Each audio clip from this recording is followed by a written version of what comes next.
Oh, well, shush. Shush. That was silly. Where's the game? Yeah, oops, I did not mean to...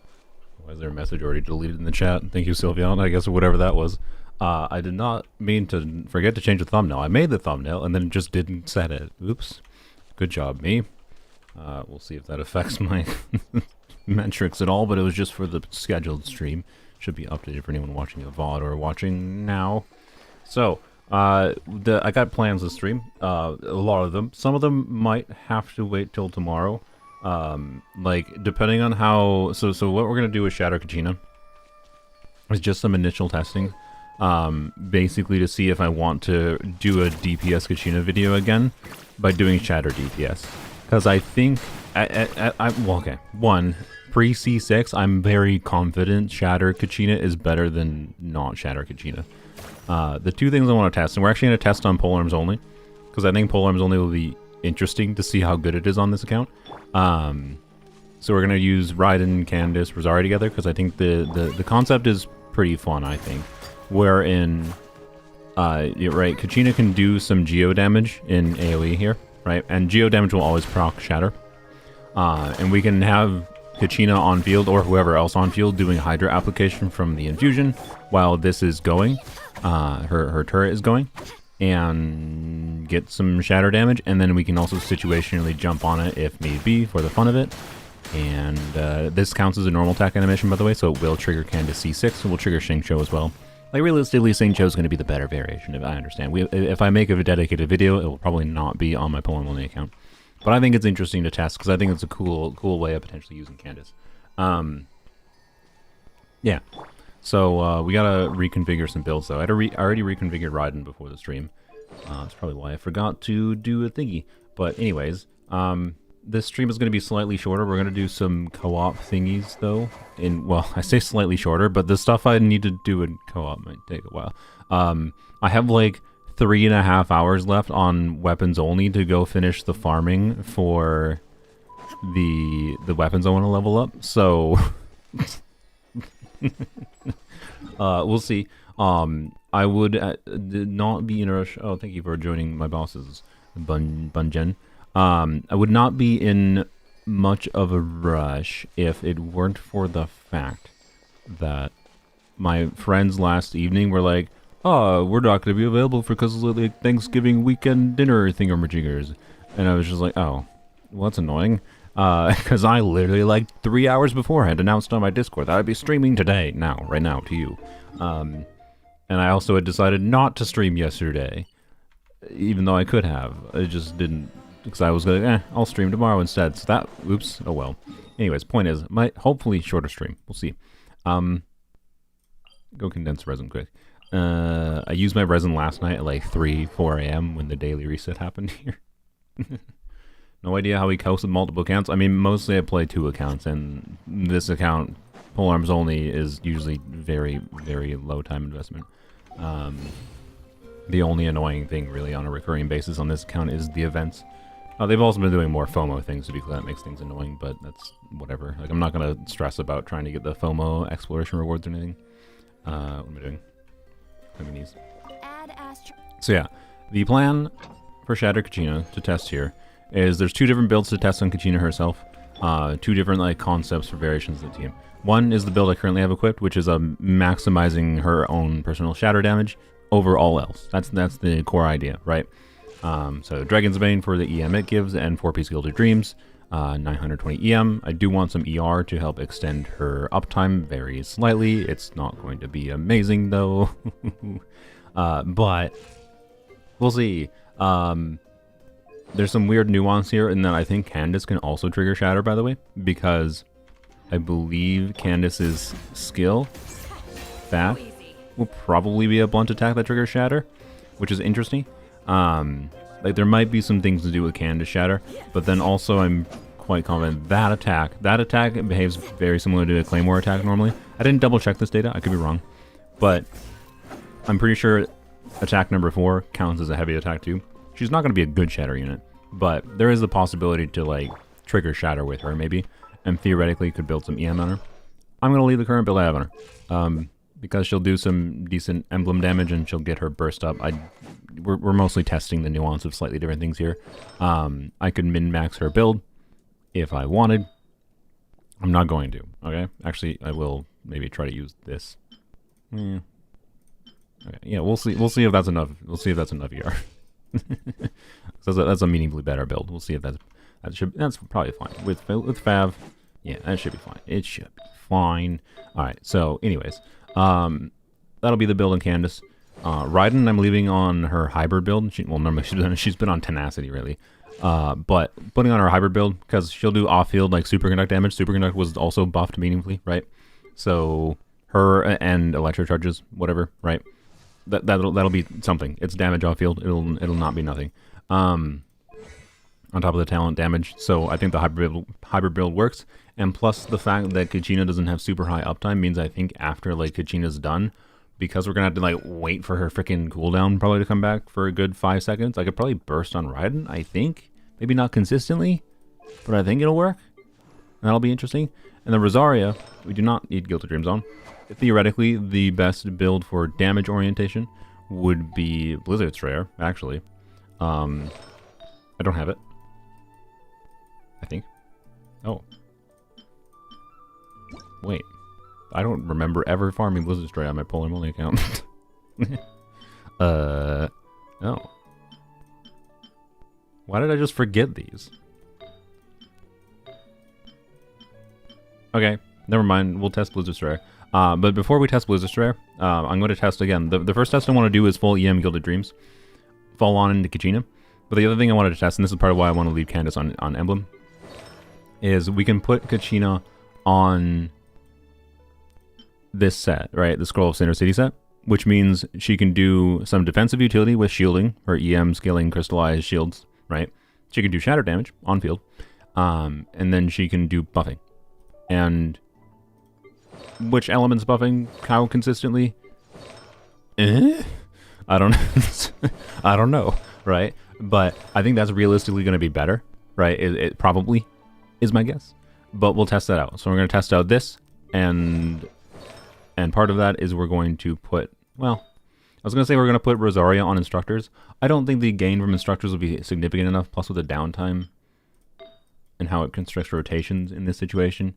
I think we're not going to bother with Instructors. We're just going to do Blizzard Strayer. Let's see how it goes. Probably that. We might use the other one though, because there's a bunch of attack percent. Actually, I don't know. 1, 2, 3, 3 more attack percent rolls versus. Well, this has ER though. Okay. We'll see. Let's see. I forgot I had Blizzard Strayer artifacts. This is like the first time I feel like I've actually been like, I should use my Blizzard Strayer artifacts, which is interesting. I know the timepiece is not amazing or anything, but hey, it's got some crit and it's got some ER. It do be a timepiece, and this is a pretty good crit damage circlet, and the cryo goblet can probably stay. All right, and we are at. I mean, that's honestly probably fine, but it's probably more than we need. We don't have cryo resonance, right? Usually with Blizzard teams, you oftentimes have cryo resonance. She needs to burst consistently, and that is not enough ER to burst. Okay. Oh, I do have this. I'll use that then. Is that enough ER to burst? That is the question.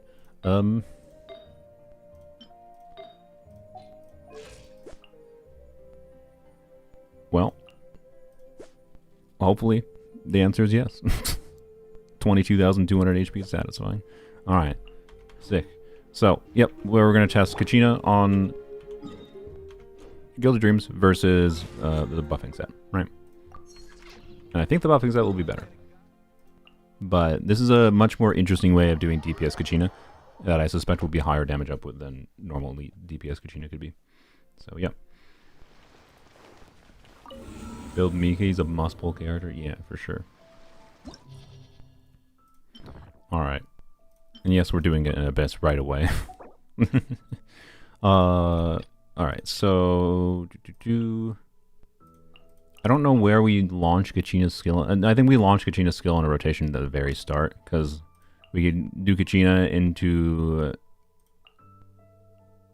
No, maybe we start with Raiden. Start with Raiden, do Kachina skill, do Candace Rosaria, and then back into Kachina, and then we'd start ground pounding, I think is probably the rotation plan. And then after we're done ground pounding, we... no, what did we use her? Did we use Kachina's burst to start a rotation? But it only gets one ground pound with it. Okay, we'll figure it out. Kachina's an awkward character. They really went out of their way to make Kachina awkward to use. And then we're just gonna trivialize the second side. We're probably only gonna do chamber 1 and 2, by the way, for this testing. Well, maybe only chamber 1, honestly, actually. So we didn't even necessarily need characters in the second side. Yes, we'll take EM. Reason being, chamber 3 has the 2 pyro dudes who can't even be shattered. So I don't know. It might be interesting to test still, I guess, actually. So maybe we will. But yep, the free unit curse indeed. Has anyone done calcs on the 2,222,222 damage Arlecchino yet? If someone does that, I would appreciate it. That would be interesting. All right, let's try this first.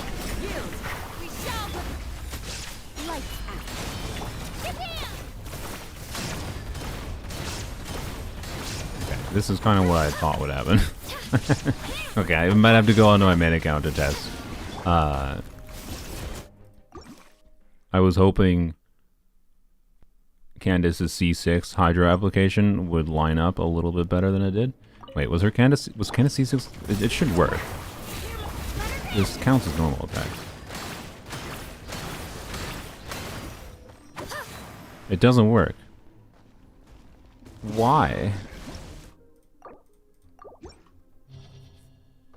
Well, I guess I might have to go into my main account, which is unfortunate because I don't have the Blizzard Strayer build I have here. It triggers like other normal attack things, by the way. It triggers Xingqiu, Yelan. My best guess... Oh, I know why. Yeah. No, because this triggers from elemental damage dealt to opponents using normal attacks. This was not elemental damage dealt by normal attacks. This was a normal attack animation. And Xingqiu, Yelan work official C6 work by a normal attack animation. Not freaking oh, Hoyoverse. Okay. Well, I guess I can't test on this account. RIP, because it's the only Hydra I have. I actually think it would have worked potentially without. Oh well. The one thing I do want to test quick though, actually. Alright, why did I abandon it? Is Candace herself triggering Shatter? I think might be interesting. Well, okay, 2 things. One, let's still test it actually, because what this means, let's test it, but we don't jump on Kachina's thing, right? Because Kachina's thing dealing geo damage on its own without Kachina being on it will still trigger it, and we can just on-field Kachina doing hydro damage, right? We just can't jump on the drill, which is unfortunate, but that's something you could normally do with the Xingqiu. So it's just something we are going to do differently here to utilize Candace Hydro Infusion and her C6, but that you wouldn't normally need to do. Oh lordy. But I think we can do it to make things work. I didn't put an electro character, I think, with Raiden before, or with Arlecchino before. I mean, it doesn't matter. You know, do it anyways. No. When Arlecchino's so strong, she can do 0 teammates. It's fine. Can test Shatter Kuki with Shan Yun plunge buff. That's true. Yeah, I didn't even think about that. Doing Shatter with... Like, the best Shatter unit, probably, that's self-contained, is probably Dory. At least with C6, in particular. Because you could do C6 Dory with Farina. And Dory... Dory means you don't have to shove in an Electro unit for Superconduct, right? So you have a free slot in the team that you don't have if you're doing something like Shatter Kachina or Shatter Kave. So, yeah. Anyways, we're not going to test all the Shatter nuances here today.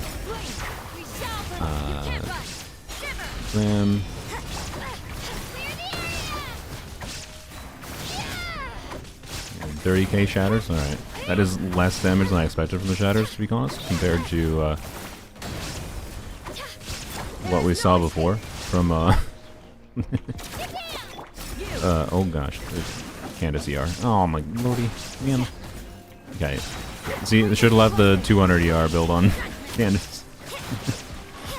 Also, yeah.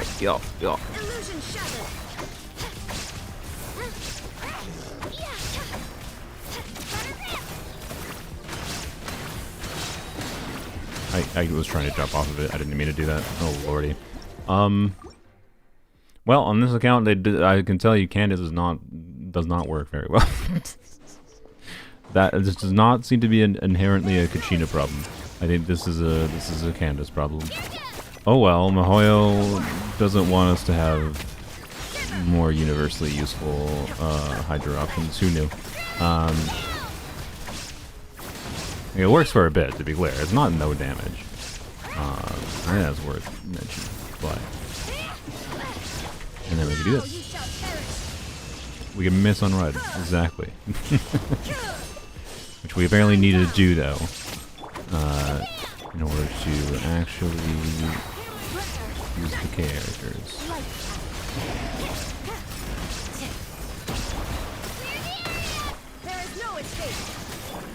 Yeah, as long as I swap and actually do, as long as I swap properly. Can you not? I don't think the energy needs are actually that problematic.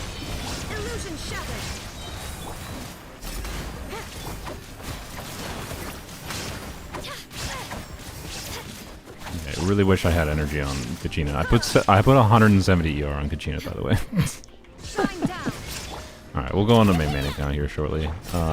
Slightly disappointed this didn't work out on this account, because it would have been fun to be able to use her in this way.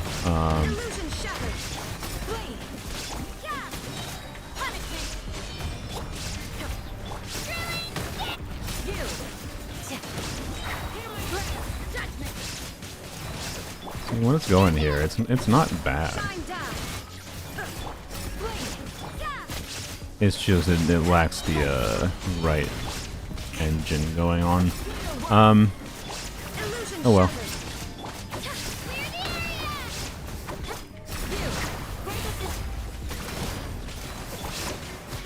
I'm purposely not using Raiden here. I know I could use Raiden to try to clear faster. I don't know. It's kind of fun with the quick swapping nature of it. I do think that quick swapping nature also suffers a little bit though. Because I'm trying to conceptualize what this will be like on my main account, right? On my main account, just hopping on Kachina's drill, doing this will be better, but it also like reduces the uptime, and that's not necessarily an improvement to damage. Like it might help front load some damage more, assuming every single time I do the plunge on Kachina, it would trigger a shatter. If we don't trigger a shatter each time, like we might just end up wasting some instances. Like it might be better to have the slow instance anyways. Like the slow instances from on field could just do more. So I actually kind of like the quick swap nature of this team, but the quick swap nature of this team means like less potential normal attacks for triggering the likes of St. Cho. Not none. I don't think it'll be unusable. Where I'm going with this is that it feels like it would push me towards Farina.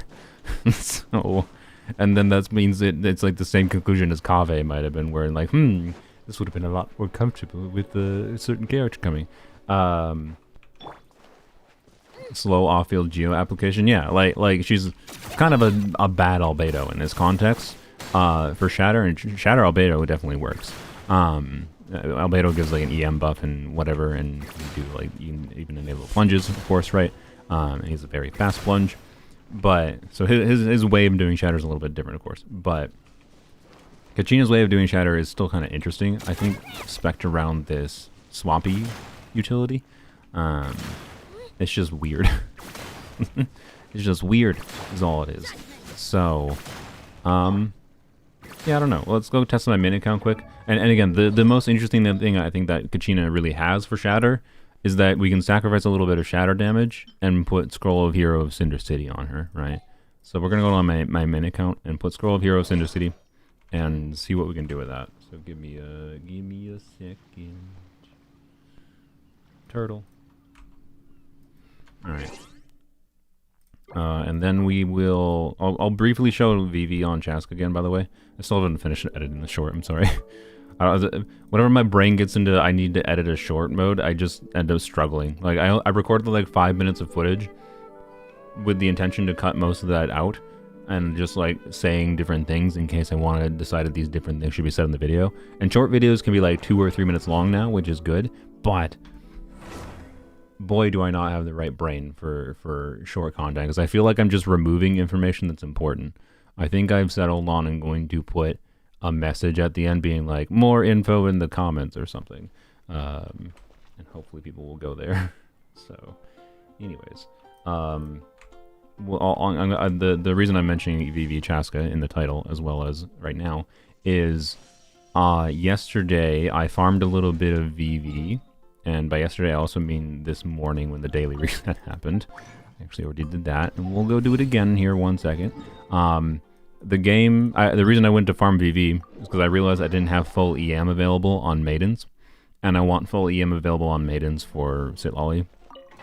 Not because I'll need to do that, like I won't really need to do that because I have C2 Frina, but it's something I will want to demonstrate regardless. So I want full EM on Maidens, and I just need an EM circlet or goblet, you know, the harder to get pieces. So I went to the domain and managed to get a timepiece, which is the main things I was missing for trying to test VV on Chasca on this account. And then this morning at like 3 a.m. when I just decided to log in because I was still awake, the game's like, here, have an even better one. I wish it would I really wish it would normally be like this is what I got through Strongbox. I Strongbox once into VV and got this, and I was happy because this let me actually properly test VV on her. And then the game this morning was like, how would you like a better one? Immediately. And I was just like, what? Okay. So, and by the way, this is, and the other funny part, this is the timepiece on my account that has the most crit damage on it. The attack timepiece.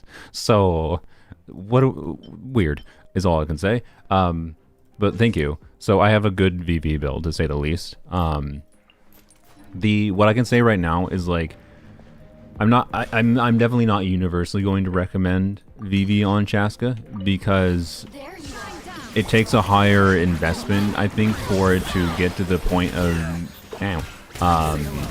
noticing where it's better than Codex, right? And Codex is going to be easier, is a lower investment option for sure.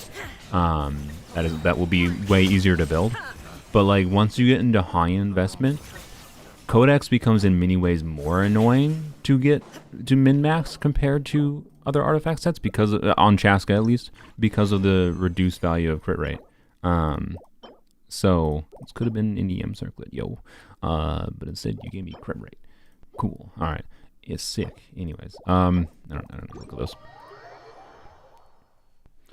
So yeah, that is a very good VV build. The interesting thing is, right, what I will show you is how this VV build compares in stats to my other build. But we're gonna finish Kachina first. So because you will see that avenue wherein like on Codex, like what you need to do like really high investment Codex builds is you need artifacts like this, right? Even with a crit damage weapon like I have on Chasca, you really high investment Codex builds want artifacts specifically like this, right?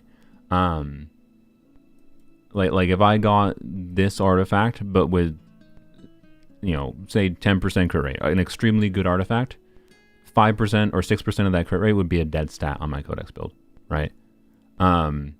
Even though it'd be an insane artifact, the stats would be useless, right? Which means what I want is like 40% crit damage is like the ideal. But getting all the rolls into one specific stat is awful. Of course, you can min-max by having extra EM stats. You can min-max by having extra attack percent stats. There's ways to min-max that aren't just crit damage, to be clear. But Chasca kind of wants crit damage over all else on Codex. It's generally speaking what it is. And even with high investment builds that have a crit damage weapon, she ends up skewing towards crit damage, right? And that makes high investment builds on that set just really awful. And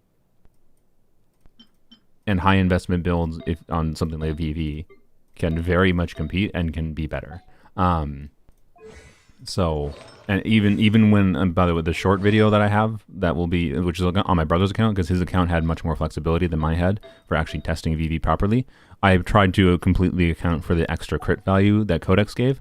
So I reduced his build down to a crit damage amount that was like much lower than this build is, for the purpose of simulating. There was about a 75, 77, I think actually, crit value difference between the VV build and the Codex build. And that's because, and I wanted to do that on purpose, because the Codex build gets 80 CV from the crit rate, right? So having an extra 80 CV and crit value in this stat screen is what I wanted to simulate. And the VV build was still better, even with the the same CV total. So I don't know where the breakpoint is my point. I'm probably gonna do more testing on this, but I need to do like more varied testing to try to figure out some things.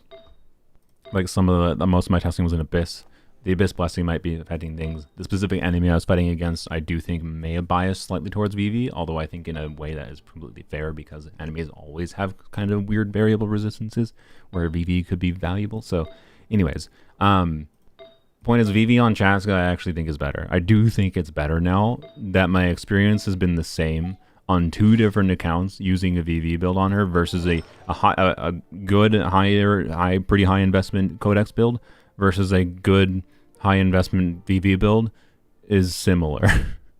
That's all.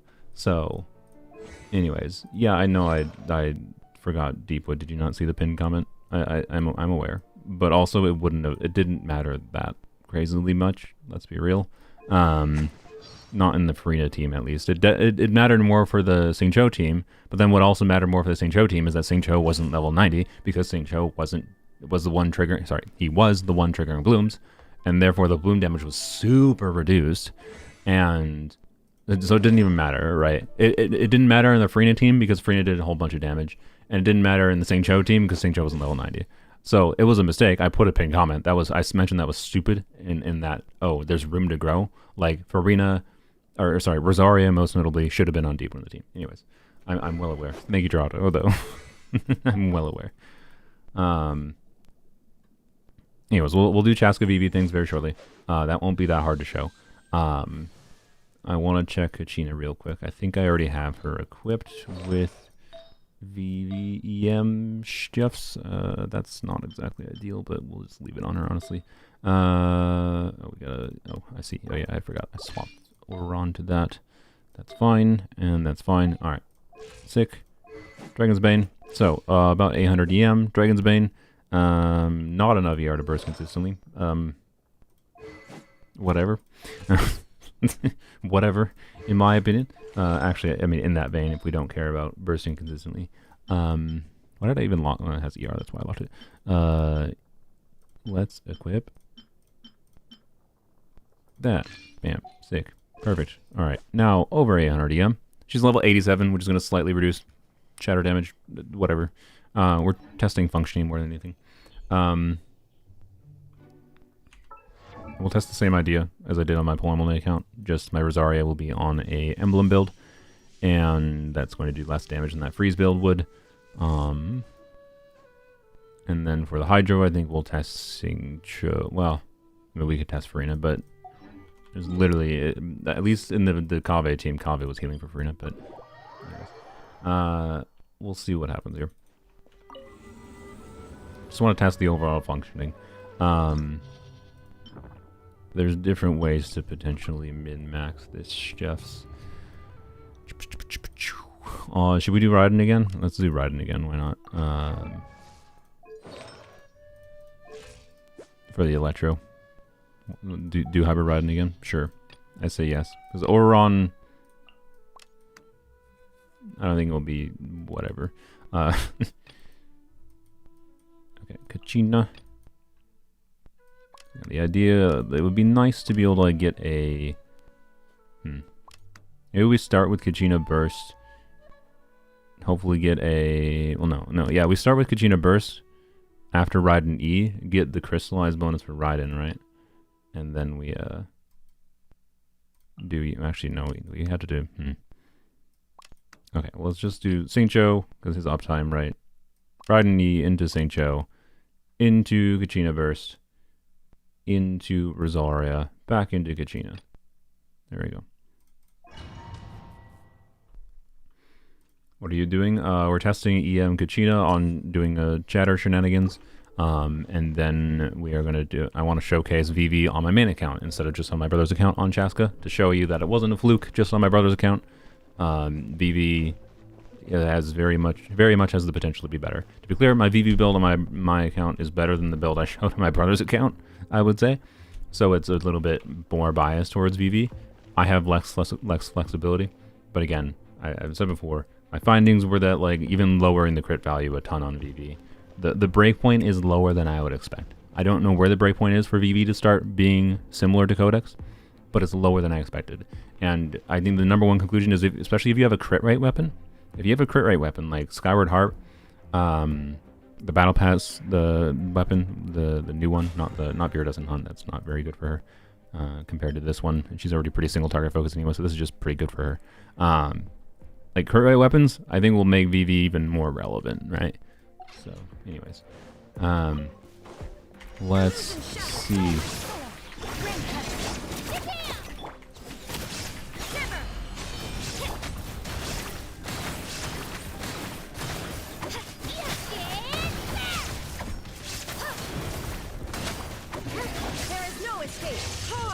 I mean,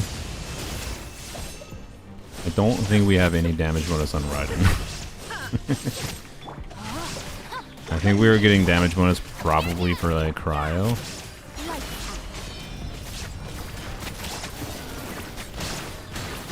Did I not sing Chobers?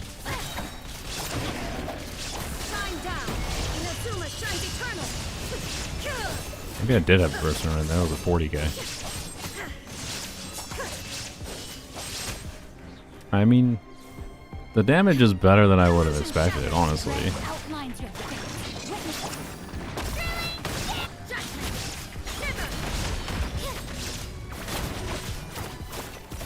Oh, frick.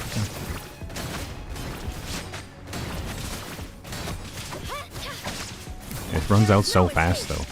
Kachina still has the same problem she had before. Like, her damage output is just so... Like, she does, like, front-loaded damage, but no damage. Like, I think Shatter Kachina is definitely better, but we're talking like extremely slightly better.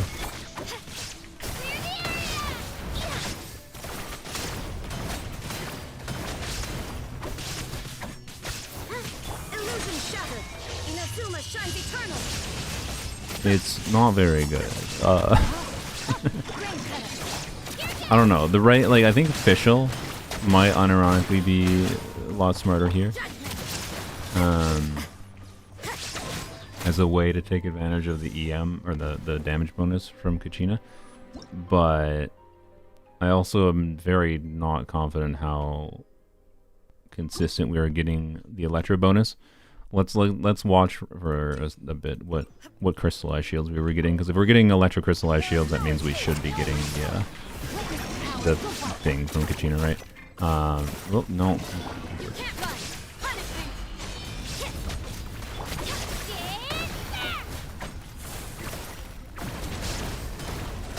Hello? Can you get frozen? Oh, good lord. So I didn't trigger any. Oh my lordy. Like why is she so bad at triggering the freaking Shatter? Do I plan on getting Albedo at reruns? No. Sorry.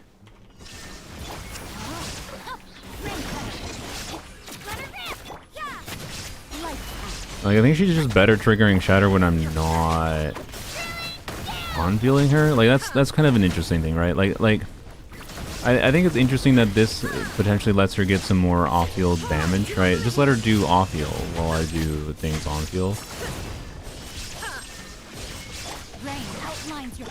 So I don't know.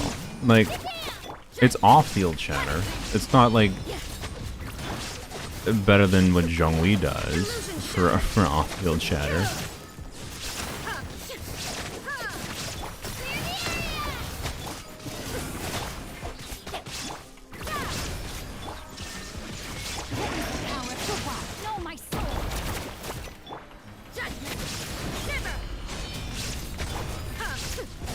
Yeah, I think you like have to leave her thing off field.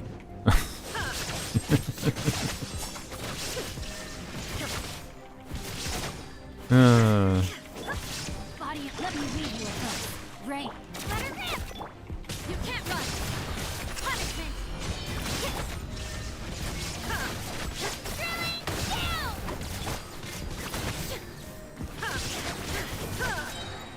Like it's much more reliably triggering shatter, and like you get the same number of jumps and the same number of shatter. So it's like I think it's just better to do not ground poundy.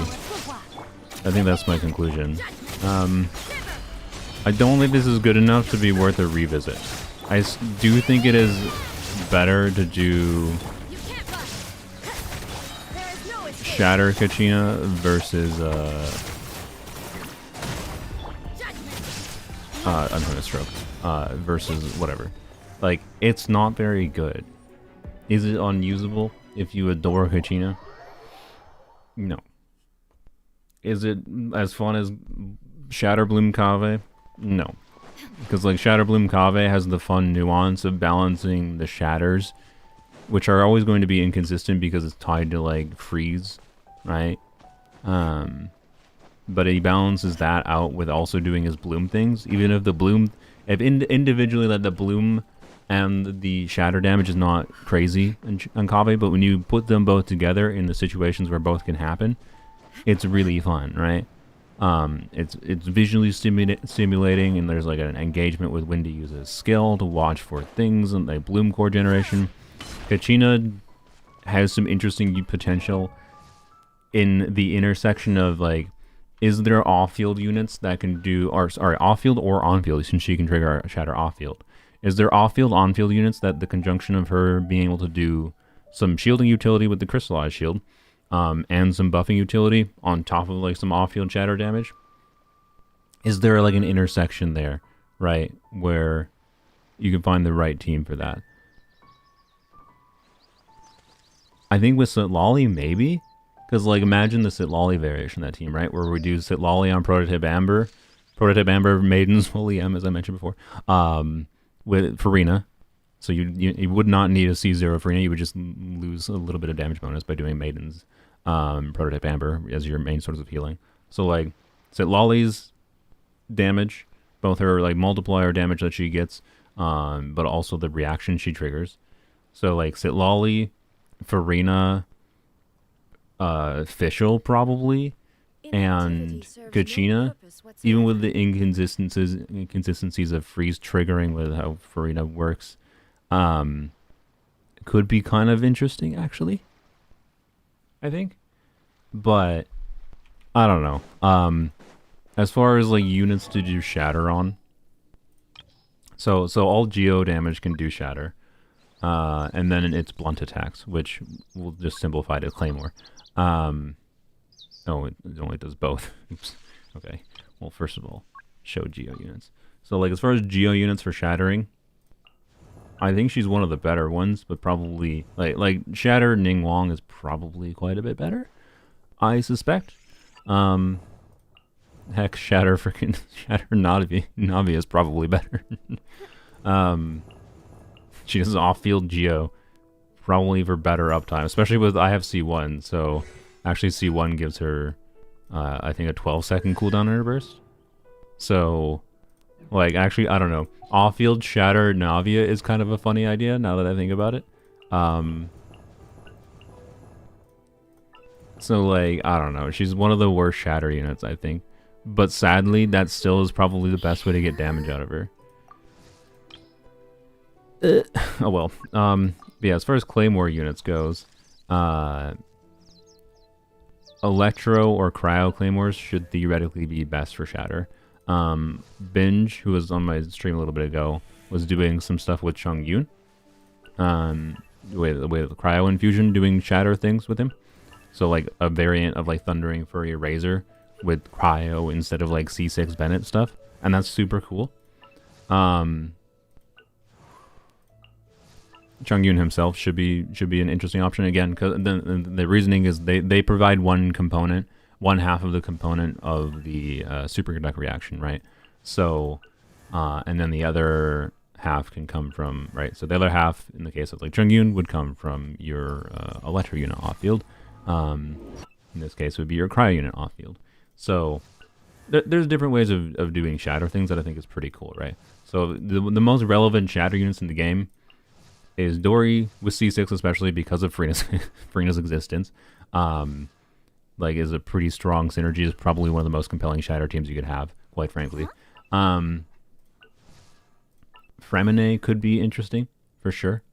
But since he's actually more configured around getting physical damage, building him for Shatter would probably mean sacrificing his normal physical damage, which I doubt would be better with Shatter, right?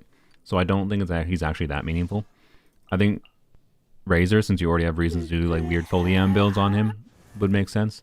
I think Chungyun makes sense in weird intersections of also just giving someone else, you know, a cryo infusion. Beta would be interesting as well. Noelle would be interesting, I guess, too, but not in the same way. I don't know. I still think freaking Kave is my favorite, again, because of that intersection of doing both. I think Kave, or if I had Razor leveled up, would be my favorites. Other than that, it just kind of makes me want more options for doing weird infusion things in the game. Like, we could do so much more with Shatter, maybe, if we had an Electro infusion, that would be kind of cool. Like, imagine if we could do an Electro infusion on Kave. Then we just like rely on his skill for triggering blooms, and then his normal attacks trigger hyper blooms. Oh man, like imagine an Electro Infuser for Kave. Then we usually don't burst on him, quite frankly, potentially. Anyway, whatever. Getting beside the point, I do think Dory is probably the best one, because you can do like Dory C6, Farina. We'll say Rosaria again, Rosaria C6, right? For the off-field cryo, and then you have a flex slot, unlike with like Kave, and you can put a Dendro in the team, right, to do things like Kave was doing, except for Dory will trigger hyper blooms. So, yeah, I don't know, right? There's interesting things going on with these Shatter buffs that make things that were much less viable much more viable than they were before, and that's super cool. I wouldn't say it changes Kachina's character, that's for dang sure, so I'm unlikely to return to doing a Kachina video. Sorry, Kachina. And honestly, with that said, I think I can say I'm sorry, Kachina.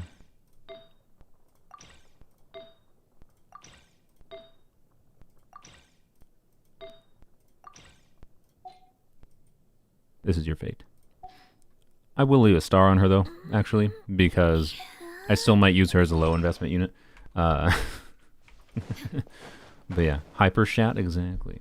Anyways. Yeah, I don't know. Kachina's like still a good character to have in the game as an accessible way to get some damage bonus. That's free. But yeah. Alright, so before I need to move. It's been streamed for 40 minutes here and I haven't moved on to farming yet. On weapons only. I just teleported somewhere I already was. Let's do we'll do my not VV build first. On Chasca. I find her. There she is. So not changing, we will not be changing anything between these two things. The team I'll be using is Chasca, Bennett, Farina, Oron. So same amount of damage bonus. Right, damage bonus is going to benefit, but these are both going to be attack scaling. You know, there's no weird variables like one of the teams having a ton more EM or anything. There's a slight difference in like artifact quality, but I would say they're both at relatively similar level of investment, with the artifact quality being slightly higher on VV, but not crazily so. And as I've said, I've found that even lower quality artifacts still end up with VV outperforming. It's just less obvious, right? So anyways, let's switch to my Codex build. By the way, a benefit of VV on Chasca is now my Kanich can go back to the artifacts that Chasca was using a bunch of. So now I can have Kanich equipped if I want, and Chasca equipped. There's like not many characters need freaking VV DPS artifacts, right? But anyways, switch back to the Codex build. Timepiece is one of the main differences between Chasca and Oron. Or Chasca and Kanich for me, and the goblet, duh. Yeah, alright. So 2587 attack. So I have more attack, by the way, which is a notable difference. I have meaningfully more attack. Well, not meaningfully more. It's like, depending on which timepiece I use, actually, it's like 30, 40 more, or 60 more attack, I think. So yeah, this is a very good Codex build. And 94 crit rate. I have more crit rate in this build than I do in the other build. Not crazily more, though. But you can see, even with a crit damage weapon right here, right? Crit damage weapon, and not having crit rate in every substat, not having an insane amount of crit rate substats, right? Like, this is not a low amount of crit rate. This is a very healthy build. I'd say this is a pretty high investment build. But this is what I was talking about before, where, like, finding that breakpoint for VV is, I think, important, because high investment Codex builds, to improve this build, requires some pretty specific artifacts that are really high quality and roll in really specific ways to actually start to be improvements over my existing build, right? Like, it's hard to improve my Chasca build much past this. And VV actually offers a easier way of doing more damage than Codex does at high investment levels. And that's before we even get into the nuance of weird things like crit rate weapons existing. By the way, I can't test this yet on VV. I'm still probably going to farm some VV and hopefully get a crit damage circlet. The VV build I'm going to be testing is with a crit rate circlet. I don't have a crit damage circlet, unfortunately. I will hopefully soon, TM. We'll see. Let's go. So yeah, Codex build. I'll show this a couple times. We're going to use the alligator as the metric because I think it's the easy metric. And I also think it's interesting because it has Hydra resistance.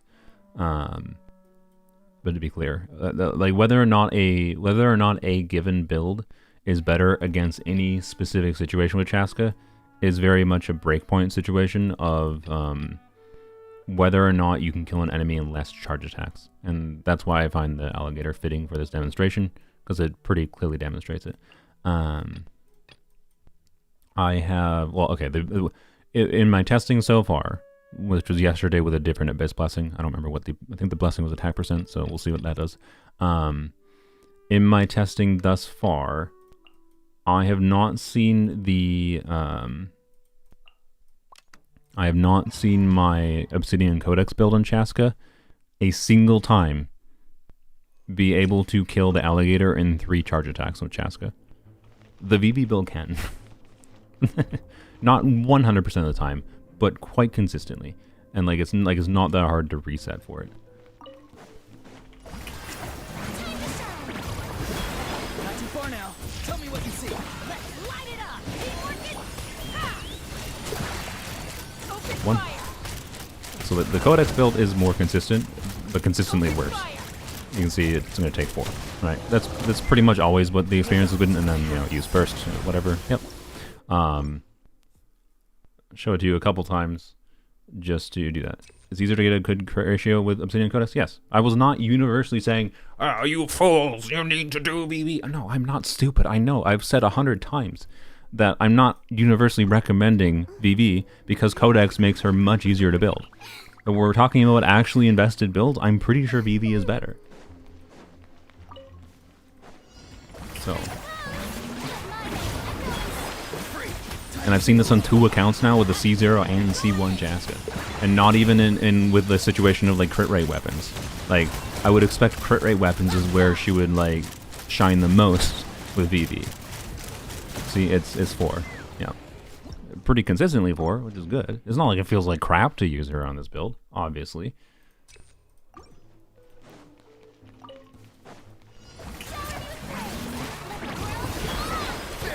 One of the small annoyances you have is trying to squeeze your burst into Night Soul. I agree. Having more flexibility for her burst is also an upside for VV. See, it's very consistently 4. Oh yeah, level 8 skill, by the way. If you care about Chasca's talent level here. Yes, the skill level could change whether or not it would actually matter in the situation. It's not the point. The point is just to have a situation that demonstrates very clearly that VV is going to be stronger at high investment levels. Right? It's consistently 4. We'll do it one more time. Like the consistency is like the value of these sets that give the free crit rate, right?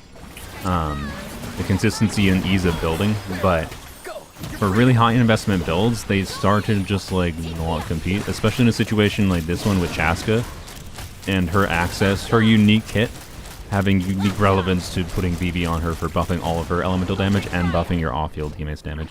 So it's 4 consistently. So we'll do like similar thing, 5 runs, but we'll do same exact team, changing nothing other than the artifacts. To be clear, the short that I have coming out, which I swear will be coming hopefully soon, will demonstrate actually a worse quality VV build, still doing the same thing, but on my brother's account, because my brother's account has the flexibility to just change the. He has an on-set goblet that let me just change the circlet to have like different amounts of crit value, so that I could simulate a very I could simulate as close as possible, like a VV build that has a similar amount of stats compared to a Obsidian Codex build, and it was still better, even when trying to equate for that. So this is just, again, the simulation of like the high investment, a more high investment variation. And I haven't actually tested, by the way, the 32 crit damage timepiece yet, so I may as well. I don't think it's going to make a difference, other than it'll probably make, like, I will say that yesterday when I was testing with this timepiece, I'd say probably 60-70% of the time I was clearing the alligator with 4 shots. I'm going to use this now. It's possible this timepiece might make me clear basically 100% of the time with 4 shots. That 10 crit damage might matter, but it's also less EM and less flat attack. So it's not going to be necessarily as good as you might expect. Like those EM and flat attack don't do nothing. But I suspect 10 crit damage is slightly better.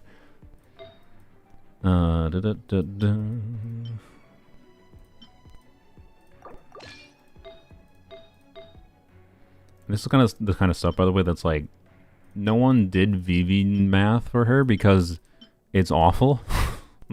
Like you can't like spreadsheet impact this in the same way, because it requires too many assumptions, it feels like. But I think it's also like my findings is it's a fairly safe assumption, it seems like, to assume you just have VV buff up for the right buff. You just have to be slightly willing to optimize a tiny bit more with VV in some circumstances. But also it's like not necessary per se. But anyways, let's see. So attack percent, nothing different here. Wait, I should I'm gonna just leave for now. I want to show the overall stats. Do I like Chasca? I think she's an extremely interesting character to think about using. And then her actual gameplay ends up being kind of boring. That's my overall feeling on her. She's very interesting to think about with this kind of weird thing, right? With her not being an animo DPS but doing rainbow damage, but still like having compelling reasons to do VV. So anyways, less attack, right? We have like 80 less attack, 6 less crit rate, a very healthy amount of crit damage, right? A little bit less ER too, and less EM. So it's not just, you know, oh, more like there's some stats we're lacking in compared to Codex, but it's both high investment builds, I would say. High investment VV build, high investment Codex build. Yes, this is my account this time versus my brother's account. Did I farm VV just for her? No. Well, to be clear, part of the reason I went back to the VV domain was because I also wanted Maiden's EM artifacts for the future. And then I just happened to get the timepiece that I was hoping to get a timepiece for her to be able to test this, and I did. I haven't tested EM things on her. I still want a crit damage circlet to test more things with VV on her. So the answer is yes, but most of these artifacts, no, I did not specifically farm for Chasca. Not too far now. Time to say hello. By the way, you need to do 1 normal attack. My finding is we usually do 1 normal attack, and you're usually good. And blam. Alright. So first one we did in 4 shots. Or sorry, 3 shots. Like, it's not even close. This is my point. It's not even close. Like, it's very noticeably, even when the RNG goes poorly on VV with a VV build that's this good, to be clear, that the VV build is notably better. Made an EM for who? Sit lolly. Not as something I'm going to use all the time, but I want to have as an option. So it's in conjunction. It was just like, oh, well, I don't mind getting some more Bane's artifacts, and getting some more VV artifacts could be nice. But yeah, I want to try weird things like this opens up the possibility of you like using like Tignari's weapon, by the way. I think Tignari's weapon converts EM to charge attack damage bonus. Right, Tignari's weapon converts EM to charge attack damage bonus. Do an EM type piece on her and a crit damage circlet instead. I want do. We'll see though. Need a crit damage circlet. So yeah. Go! You're free now! Let's light it up. Go in. Take me up. Open fire. Open fire. All right, we're 2 for 2. We're 2 for 2. I should probably show doing the 4-shot against the other dudes, but you know, just in case you can't count. Not too far now. Time to say hello. Everybody stand. So that hit. Okay, that didn't count. That's just I died too. That didn't count. That's just a skill issue. Later and ZZ is super fun. Yeah. If I didn't spend the money I spent, like if I got luckier last patch for Bernice, I went to double pity twice for Bernice and Caesar. I would be going for later right now just because he's super fun. Honestly, like he's just fun. But I'm not going to because I've had too much of a stretch of bad luck in the game. And I don't want to be spending a bunch of money for Neon. So is it worth switching Codex to VV for more damage? Depends on your artifacts. If you have them right now, try it out.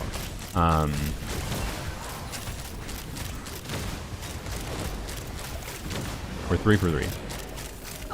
So I think I was right, by the way, with the I think I was right with the artifact, the new artifact, making 3-shot kills very consistent.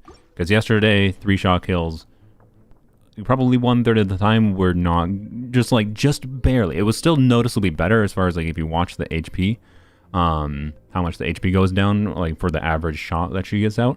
But there was like that 33% of the time, the enemy had like a tiny bit of health left. And that's why I'm saying that extra 10% crit damage I just got is making a difference for making it more consistent on VV here than it was yesterday for me. So again, I don't know. It's a high investment thing for Chasca. Or if you're in a situation of you have a crit rate like the Battle Pass bow or like Skyward Heart available. Okay, oh, there we go. There we go. See, that's what I was talking about.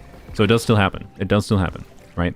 There is some RNG because that's just how Chasca's kit be. Sometimes you don't get the right elemental bullets in conjunction with what swirls happen, and you get what happened there, wherein he had a sliver of health left. And that means like if you're trying to like optimize your clears, you might have to do a retry. But still, you can see like that was like when RNG goes badly on the Codex build, the dude has like a quarter of his health left. Whereas when RNG goes badly on this VV build, the dude has a tiny bit of his health left, right? Again, happened there. So you can see, right? This is actually the same thing. We just got a little bit lucky, I think, in the first view. This is the same thing that happened yesterday. So that timepiece actually, I don't think did that much then. I think the timepiece is made very good. So I don't know. This is super interesting to me. That VV is like this compelling on her. But yeah, it's just a problem that like if she ascended with crit damage, it might be harder to see this. Right? There's another 3-shot. Right. Let's try to do a run through, I guess. Let's try to do like a decent clear, what feels like a decent clear to me, and compare, like see if we can clear faster as well the entire chamber here. So I don't know. It's super interesting. And someone on my chat is concerning me. OMG, yes, VV build is stronger than Chasca. I tested it myself with Chasca C0 R1, Farina Bennett, Oron. Yeah. And I wish I had a crit damage circlet to show the crit rate weapon circumstance on her. But I don't. So, oh well. Yeah, Albedo should be better for Chiori, or for Shatter than Chiori. Great. Time to say hello. Let's light it up, everybody.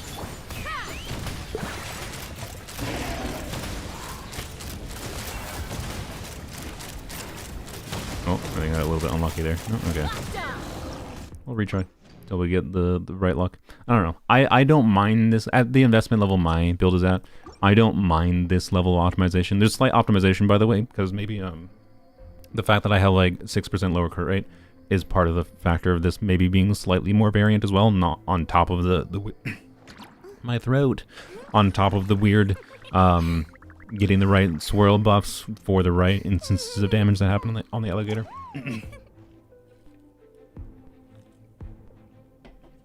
Why do you think VV is better? Because of the 18% attack buff. Syra, your thinking would not be wrong, I don't think. If we were in a different reality, where what we were comparing here was Codex versus VV, and Codex gave 100% attack in its 4-piece bonus versus 40% crit rate, right? If Codex gave 100% attack, then 100% attack on top of an Abyss Blessing that's doing 80% attack means, like, yes, then this would be a circumstance where we'd be seeing diminished returns from the value of attack percent if Codex was giving a bunch of attack percent, right? Like, if this was a circumstance of comparing VV, if Chasca was built like Shao, right, where we'd be using Vermilion on her, right, where Vermilion gives a ton of attack percent, then that might be a situation where, yes, we're oversaturating attack percent on one.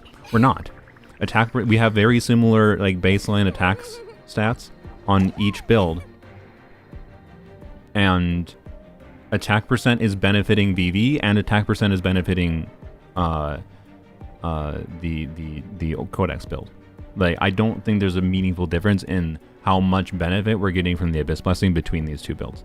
To be clear, I could be wrong on this. It's hard to do the math and intuit this with these subtle differences between builds.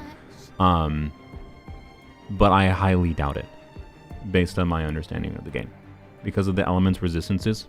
What does attack buffing have to do with element resistances?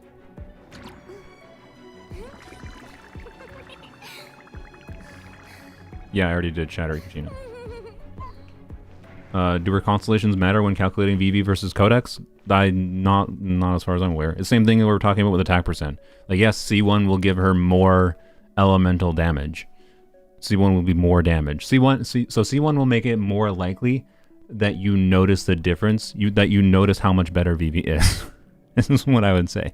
Because having more elemental damage gives more chances to get value from VV for, like, reactions of bullets and whatever, right? So I think constellations will make it more obvious. I might be wrong, I'm just assuming. Well, yeah, but, like, the nuance is, like, the different stats that are relevant to your damage contribution, right? And both of these builds should be gaining a very similar amount from attack percent, because there's not a huge difference between the attack totals on either of these builds. So, anyways, I don't think the Abyss Blessing is actually making a meaningful difference here for illustrating that. Like either version of Chasca, when this Abyss Blessing goes away, will be reduced in value. I will test this again, though, when the Abyss Blessing isn't here. I will do more testing outside of Abyss, like on some local legends, yada yada. VB also becomes better if your Farina and Auron are more invested. Oh yeah. What? By the way, I didn't double check my Auron build after screwing up this build from Kachina. Okay, now I'm just getting super unlucky with VV, which is really funny. It's really funny that I did like 3 in a row getting 3 shot clears, and now I want to do a full clear in the game. It's like, no. So anyways, I don't mind this kind of optimization. If you want the most consistent, easiest build path, where you can stop farming the soonest possible, just use Codex. I'm not recommending VV as everyone needs to farm VV. That is oblately clear to me.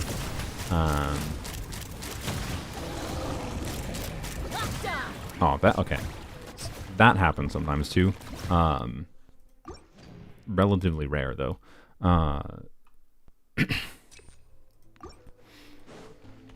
Reason that happens is just because the load time with, like, Chasca has this annoying thing where she needs to like be looking at the enemy to be loading, and I wasn't. I didn't like start aiming fast enough, or oh, come on. Come on, dang it. So, anyways.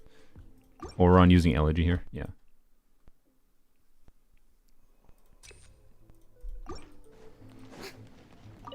TLDR is BV better on high invest and Codex easier build. Yeah, pretty much. That's my feeling. Yeah. Time to say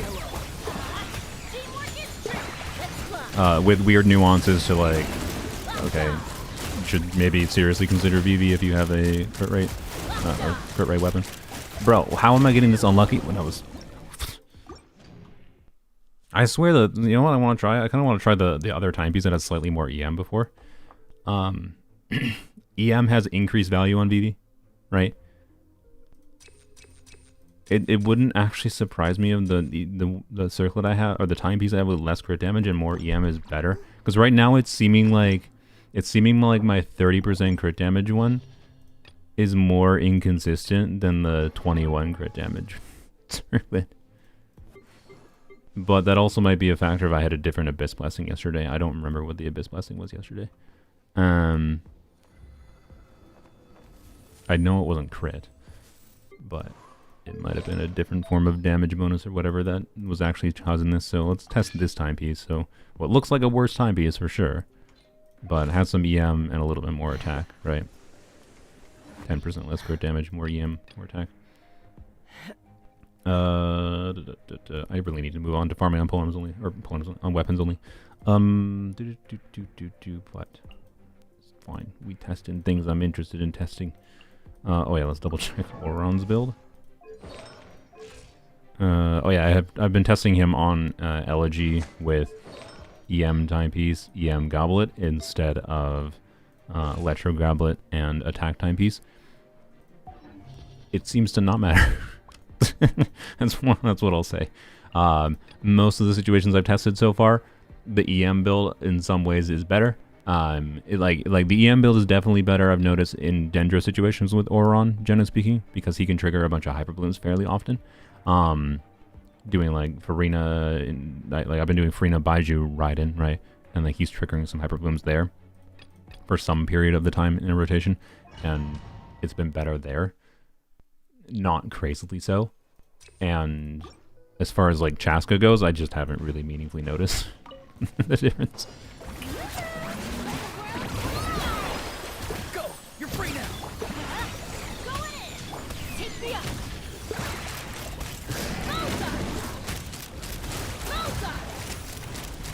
Open fire! Okay, that was some of the worst I've ever seen from VV. What? That's the first time I'm doing my testing yesterday and today of not seeing it die in 4 charge attacks. Yeah, so my Farina is C2, so I don't have to like min-max which is nice. Like, yeah, if my Farina wasn't C2, it would actually be more annoying to test this kind of thing, because okay. I think I was wrong. I think the timepiece is just better. It must have been the whatever card buff I had. That's my vibe I'm getting, even after only 2 retries. I think the card buff I had. This is still better than Codex, by the way. Like if you paid attention, like what the HP total looked like as it was going down. But if I'm not killing the thing in faster than 4 charge attacks, it's not going to result in faster clear times. But it still is more damage. So against like if the Abyss was just one boss, right? This would still be like a faster clear time. Oh, I forgot the normal attack. You try VV Chasca with Shallonen on my brother's account? I think once, yeah. It works fine. It's Shallonen with C1 Chasca, yes. There is definite reason to do that team, particularly with C1 Shallonen. There's some reason to do it with Shallonen on C0 Chasca, but it's much more variable. Okay. Well, I think I can pretty confidently say that the new timepiece is better, which is good, because that means I can throw away this current timepiece. Yes, Bennett is on Noblesse. I think if you have a C0 Karina, there could be a compelling use case for Bennett on Maidens over Noblesse in this situation. Oh, see, okay, yeah. See, this one can still get four shots. Why am I not getting the full shot off anymore on this? I swear I've been able to use it. But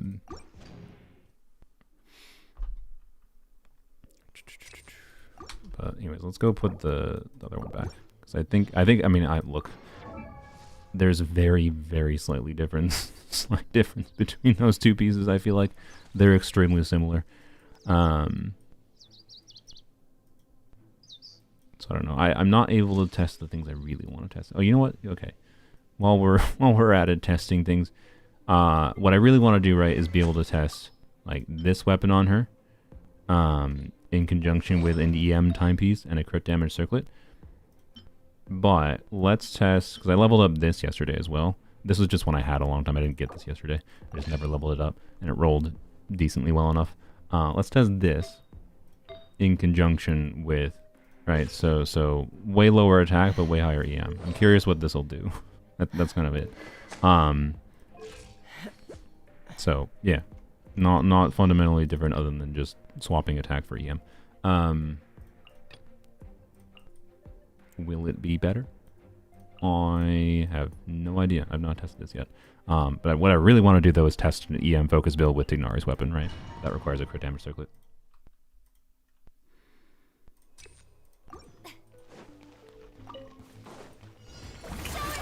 What feeling about Natlan having motorcycle and jetpacks? Eh.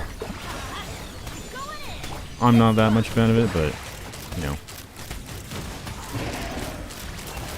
I'm also fine with them doing visual gimmicks for the enemies or for characters. Okay, so it seems similar, which is okay. I mean, that finding is not that surprising, I guess, on initial glance, considering again the stupid video I made where I experimented with VV on Chasca. Most of the conclusion was like, oh wow, EM with VV, not with VV. The video I made was experimenting with EM on Chasca, not VV. But that feels like, oh wow, EM versus attack is extremely similar. Now this.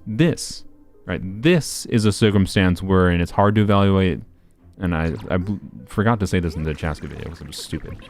But this is a circumstance where, because of the fact that we're doing a lower attack build, in this build, the Abyss Blessing is benefiting this build more with this EM timepiece than it is benefiting the attack timepiece build, right? Because we had more of a saturation of attack. So I suspect the EM timepiece will be more noticeably worse. Like, if the EM timepiece doesn't feel noticeably better right now, it should feel just, like, a bit worse in general. After the Abyss Blessing is gone. I mean, it's still extremely similar, though. So, anyways, it's similar enough that I think just... what I really want is, you know, I want to mess around with more EM shenanigans on her. When the Abyss Blessing is gone... and if I get a crit damage circlet, so I can do Tignari's weapon stuffs. So let's just put her back on the other timepiece. Something I should check with actually, because like I've gotten in the habit of doing that normal attack, but like if it's not obvious, that normal attack has the at the beginning of the rotation has the downside of causing what you saw, where the time it takes to like switch to targeting the new wave of enemies if I'm facing like the opposite direction from where they spawn. Means I don't necessarily get the full 4 charge attack out from the new wave, which is not ideal. I definitely can with doing that normal attack. I have several times, but I think I did when I did the initial runs, if I recall. But it is a factor. Is my point. It's a little bit harder to play with VV. Is all it is really. Yeah, we still killed in 3 charges with an EM timepiece, which is cool. But again, it's so much harder to evaluate because of the Abyss Blessing this time. So. What did you meaningfully change to kill it in 3 charges? I mean, my Codex build cannot kill this thing in 3 charges. My VV build can. Whether it be EM or attack, it seems like. I'm interested in a Mawika 0 ER build. I mean, it's a dead stat on her, so, you know. Oh, frick, I just forgot. I told you, it's already a habit now. Okay, that was very bad RNG on that second shot there. That second shot did almost 0 damage. You can see, like that's the interesting, right? This build is still very consistently killing it in 4 shots, and that's what the Codex build always took. So, and the Codex build I've seen when RNG goes really poorly for it, takes like we have to like wait a few seconds for Freenet to kill the thing potentially. So, anyways, let's try to not do the normal attack and see if we can. Like the reason we do the normal attack is to start the VV buff early for like Freenet's damage, and to make sure we have our first big charge attack has VV buff going. But maybe we just don't need to. Well, case in point, like we don't necessarily need to, and the benefit of like having it be easier to get that full 4 shot against a new wave of enemies is pretty significant. Oh, come on, just barely didn't have the Bennett buff up there.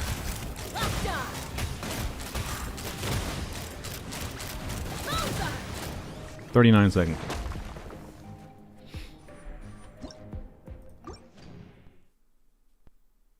Is Moika burst cost very low? No. She has no burst cost. She needs Natlan juice. Moika's energy recharge is Natlan characters. I'm not kidding.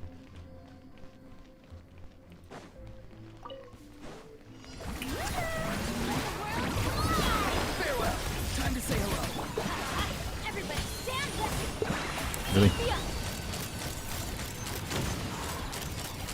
Okay, maybe I'm kind of. Oh, okay, I don't see. See, that's what I'm talking. Like, oh, well, that's interesting. Could have actually maybe just aimed over there early and let Farina kill it.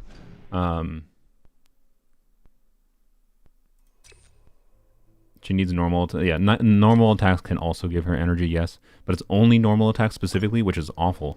And also the rate at which she gets energy from normal attacks is basically just they put in the thing for her to get energy from normal attacks to basically make it so that you can at least burst on Sitlali consistent. You can at least burst on Moika consistently, with no Natlan teammates. It's just the lowest power version of her burst, right?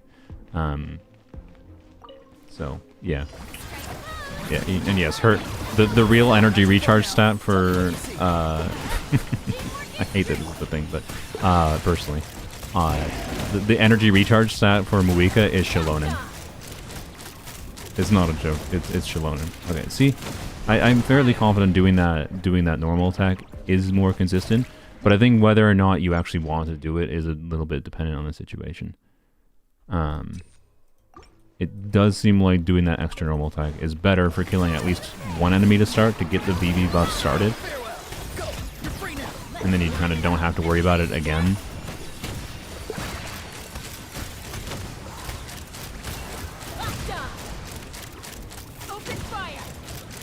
I'm just, but it's still hard. It's hard to evaluate, right? Because you just get screwed by RNG. Chasca's just such a weird character. She's so weird, right? With her RNG. Like, how do you evaluate this character? This is why it's like it's so annoying to test this character. Because you just have to like do 100 different runs and like try to like average out some expectations for the consistency of things. So, anyways, Codex, more consistent, easier to build. Just use Codex if you don't care. If you're high investment, you can see VV can do stronger things. I missed, I think, one elemental bullet there. This is still an improvement, though. Even with missing that elemental bullet, it was still an improvement over Farina, right? Or Farina, over Codex.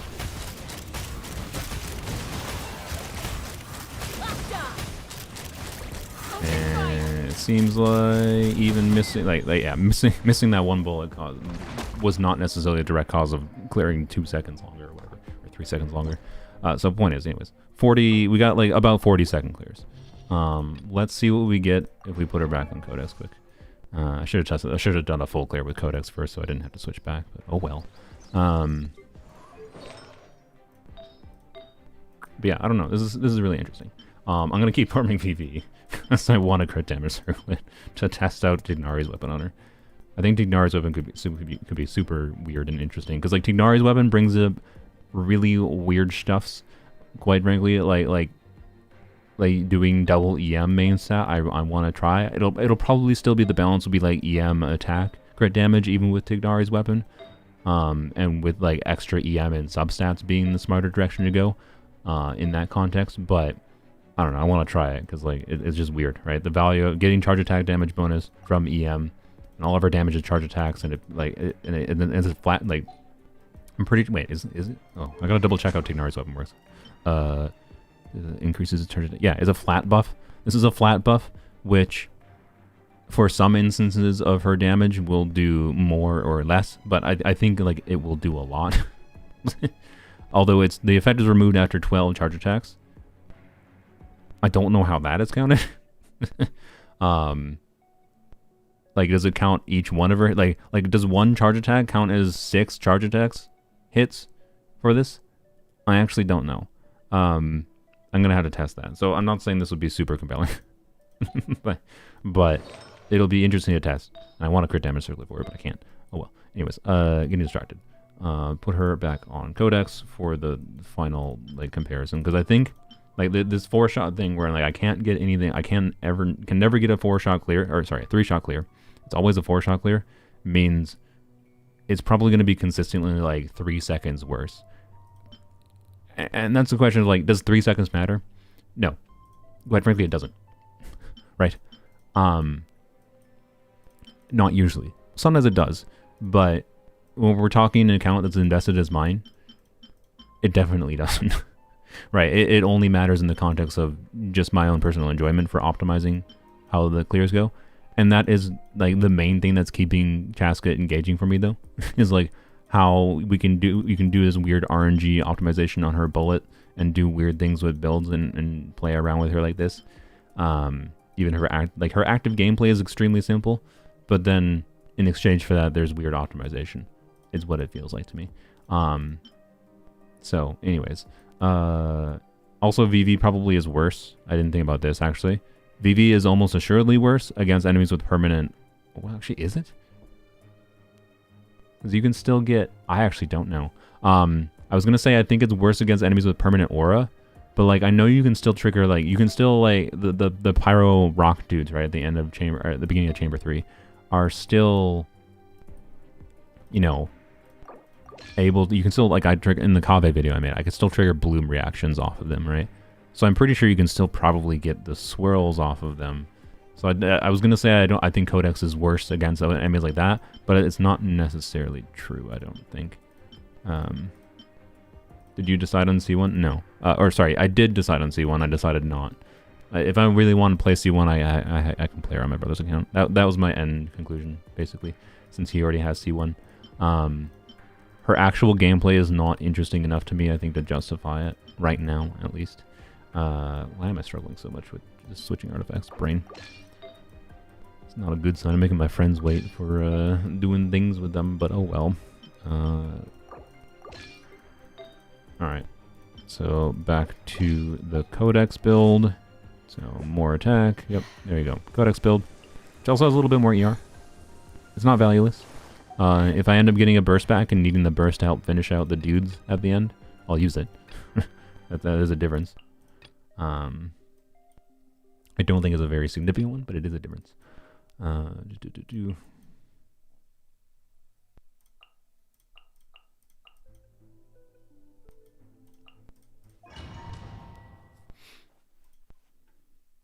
What about Aggravate Chasca?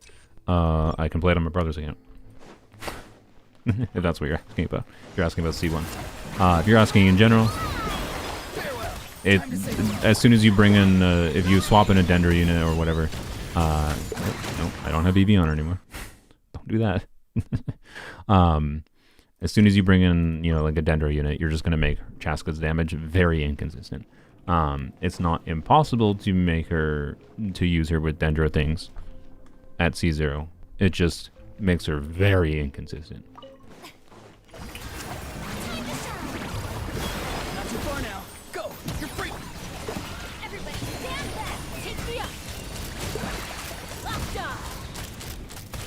I think there's some smart kiting you can do, by the way, for getting this dude to move in the right way. Yeah, always kill. Okay, you know what? Since I was optimizing VV, I will optimize this too, because I think it's fair to optimize, because I barely didn't kill him in 4 shots. I think Farina got the kill there, and the problem of that is like not getting the kill there. I think gives me slightly less flexibility with trying to get the burst out to target the new wave of enemies, right? So I will try to make sure her 4 shot kills. That is something that can happen. I got slightly unlucky there.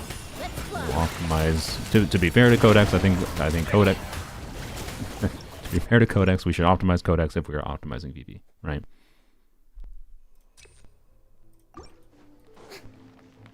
Should Lonan act as a battery from Awiga? Yes. Go. You're free now. To be clear, she might get changes next week. We'll see. The significant beta changes are always the 3rd beta version, which is the next one. Open fire. Hold on. There we go. That was pretty much ideal.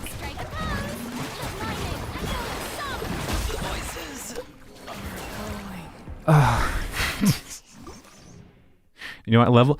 I didn't say this in the Kave video. Part of the reason I actually level 90 Oron was not just for Kave. It was because it was because I wanted him to die less. I wanted him to be more tanky. It didn't help. It didn't help.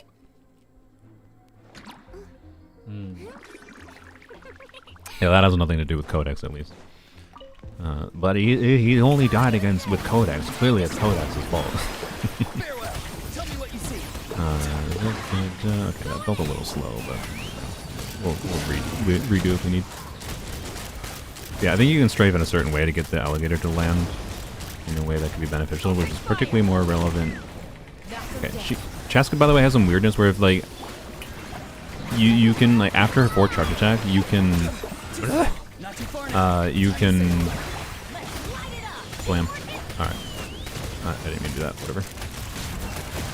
I had a stroke. You can do her burst like right after her charge attack, but if you don't hit the input at the right time, you can see that was slower than the better clear we had for VV.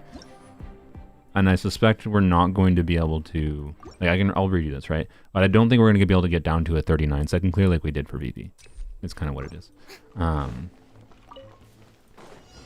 And these are like ultimately splitting hair differences, which is an effect of having a high investment build on both builds. But yeah, the weirdness with like Chasca's burst is kind of annoying. Yeah, see that there I've been getting used to just trying to spam Q after Chasca's 4th charge attack, right? But it can be weird and annoying, and you can sometimes lose Bennett buff when you cast her burst based on really? No, see that happens a lot with Codex. That was a 42-second versus 39.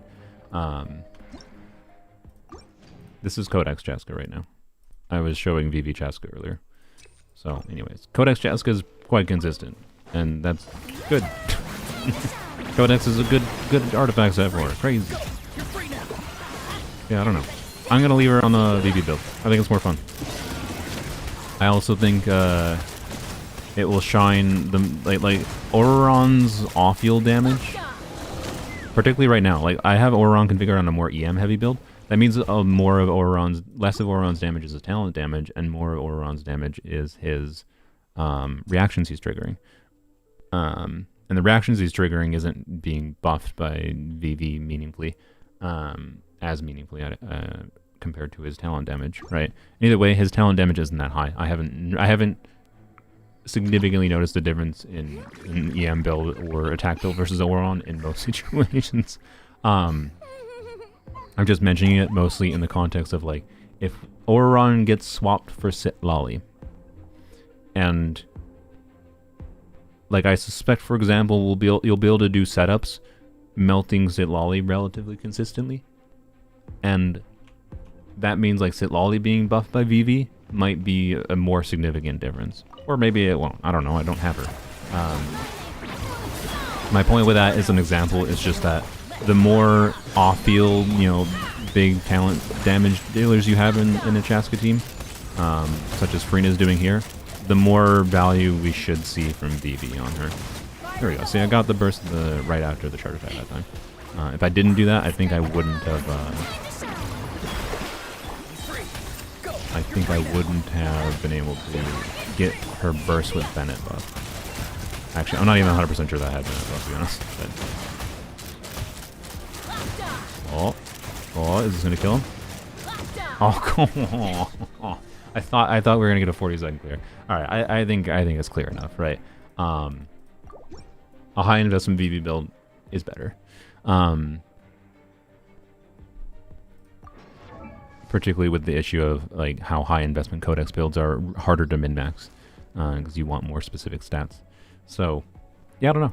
I'll keep messing around with this in the future in different situations. There's more testing to be done, but I think it's more fun. Is kind of my ultimate conclusion. So, if you have the VV artifacts already, genuinely try it. Should you farm VV? I don't know. Can you? The strong, it's in Strongbox, but can you get value for VV on other characters? Right? You planning to pull Cloud Retainer in the future? Planning to get more artifacts because like VV is a useful artifact set, right?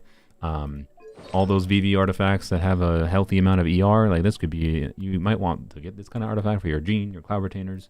Might want more EM, ER substats for your Sucroses, your Kazuhas, whatever, right? Like, it's a valuable artifact set to farm in general. So it's like not that unlikely you wind up, like that's why I have these cracked frickin' Flower and Feather. I've had these for a long time and they just very rarely got used. And now they're going to sit on Chasca. Because she's the most compelling animo unit to put them on. And I think that's kind of cool. I don't know. I think this makes her a much more interesting character. With this kind of build. Does it fundamentally change that much? Not really. But I think it's more fun. So, there you go. Anyways. Let's switch over to my, if you're watching from Europe, you'll have an opportunity for some co-op stuffs here. Maybe. We'll see. If you end up clearing slower than I can clear on my own, on weapons only, then I'm not going to do co-op. But we'll see. That's not the right one. There we go. Alright, bam. What's our resin at, by the way? We tried Shatter Nuvolette with a physical icicle catalyst. That can trigger Shatter? Are you serious?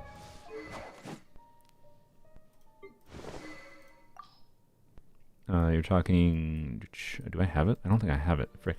It's the... Oh man, I don't want to spend billets on it. I need my billets for hoarding prototype ambers. My catalyst billets are like the main billet I want. So I can't say I'm going to do that. Ooh, I have 40 resin. Alright, let's go spend resin in the VV domain. I can't be arsed with VV on Cloud Retainer. It's annoying AF. Yeah, I don't disagree. I was just using it as an example. So yeah, the Icicle Catalyst is the Dragon Spine Catalyst, I believe. I think it's craftable. Can that really trigger Shatter though? I feel like Brilliant Killer might not have been watching live. They might be watching behind. I had to switch back, by the way, I'm like running low on this. I had to switch back to this in the Battle Pass. It made me sad. There it is, yeah, Frostbearer. Yeah, has a chance to drop an Everfrost Icicle dealing damage equal. Yeah, it's not a good weapon. But if that can trigger Shatter on Nuvolette, that's really funny. You've not tried. Oh, okay. I don't think it can. I'm pretty sure it can. I doubt it counts as blunt damage. If it does, someone jump in the comments and like correct me in the video. I would be surprised if it could.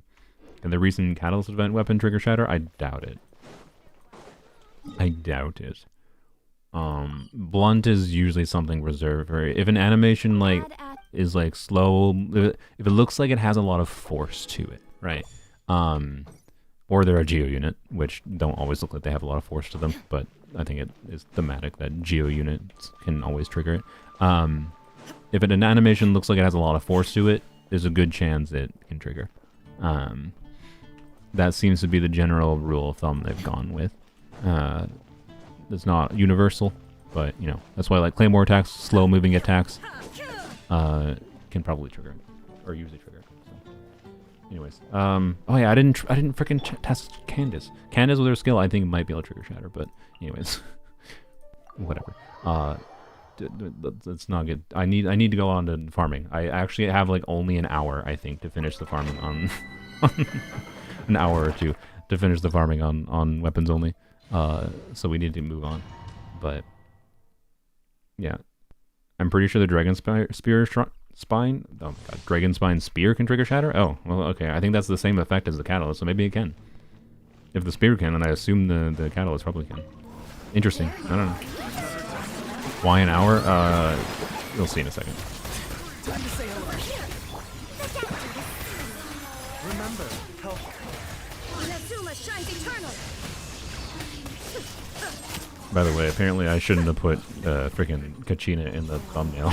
This is one of my lower viewed streams I've had recently. Sad. Poor Kachina. Everyone hates her. Including Mihoyo. I didn't even max stack buff there on Raiden. Oops. Wow. Wow. Alright. I would like to strongbox for VV, but I'm not going to strongbox VV because I've been strongboxing Tenacity. Because I also want a Tenacity. I want a Tenacity crit rate circlet. So, you know. It means I'm stuck in strongbox Tenacity until I get that. I don't want to. I've decided I don't want to use elixirs for frickin' a Tenacity circlet. I will strongbox my sanity away for a Tenacity circlet instead. It just feels bad. I've gotten 3 or 4 circlets in the last few days from Tenacity, and they have all been death circlets. By the way, one thing Zenless does exceedingly well is Zenless, when you trash artifacts, so if you trash a level 20 artifact, it gives you a separate material that is what you use in the strongbox system. So, like, one thing that sucks, and this is something I've noticed, it means, like, if you level up an artifact to level 4 in Genshin, right, you don't want to throw that in strongbox, right, because that's XP, you'd be losing a bunch of XP. You don't want to do that. It's bad. In Zenless, you get the strongbox material even for leveled artifacts, right? So it means this artifact I could throw in, I would get the XP value back for it, and a strongbox material. It's so much freaking better. Let's not accidentally throw that in.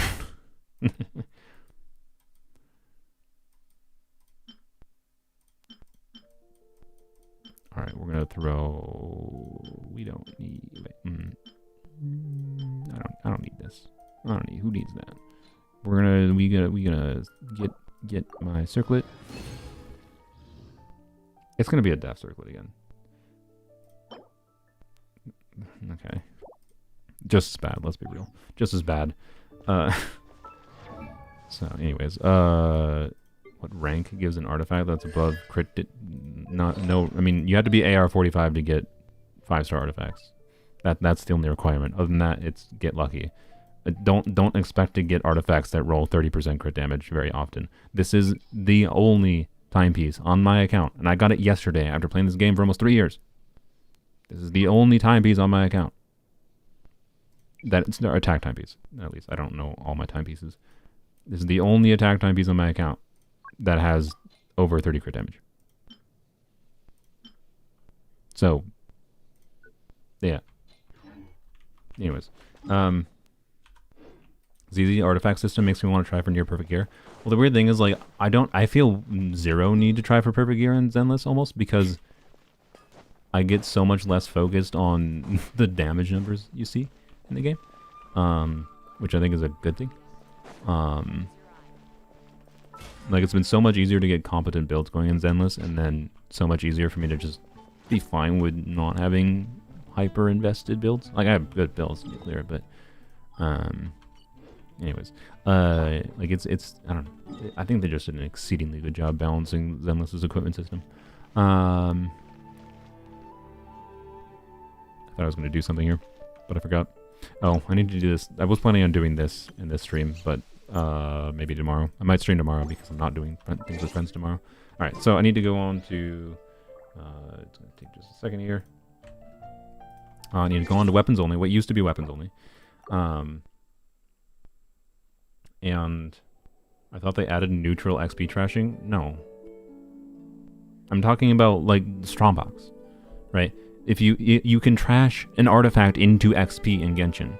That's the literal only thing. The only thing that does for you in Genshin is save inventory space. That's literally all it does.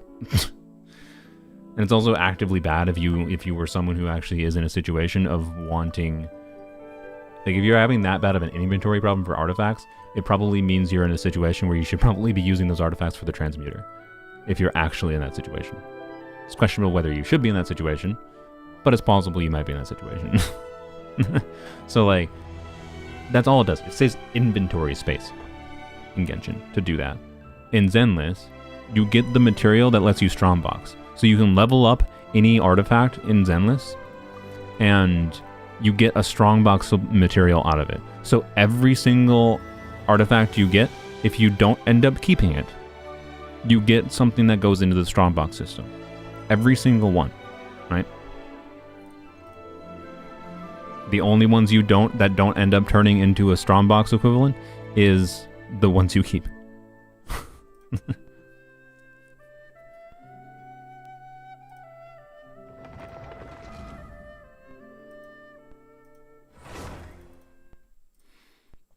But yeah, I think it's like so much, but like the Strongbox system is basically in Zenless is basically a mix of Zenless's a mix of Genshin's and wrong thing. I didn't switch the region. It's a mix of Star Rail's and Genshin's, but then with it being even better. And by the way, it doesn't have any of the cringe that Star Rail has with like breakpoint baloney. No speed farming in Zenless, thank God. Yet, at least I should say. But I'm pretty sure that will never be the case. If you recall, Star Rail also adding Strongbox fodder refund soon from 15 plus pieces. That doesn't sound very useful. Like again, in Zenless, every single one. In Zenless, you have the same thing. So like Star Rail's problem is that like you can do 10 bad pieces into one piece of a like Star Rail's equivalent in Strongbox system is basically the same as Strongbox, except for you can do any artifact set in the game. There's no having to wait for Mihoyo to add it. That is a benefit. That is the same in Zenless. But then you can choose the specific slot you want. So if you want to go for specifically flop flop circlets, you can do flop circlets, but it costs 10 instead of 3, right? In Zenless, it costs 6 to go for the specific slot, and it costs 3 for a random slot. So it's the same as it costs 3 artifacts for a random, like as in Genshin, except for you also have the control to double the cost to 6 to get a choice. And then you also have a main stat selector thing like Star Rail has. And on top of every artifact that doesn't end up getting kept turns into a Strongbox material. So anyways,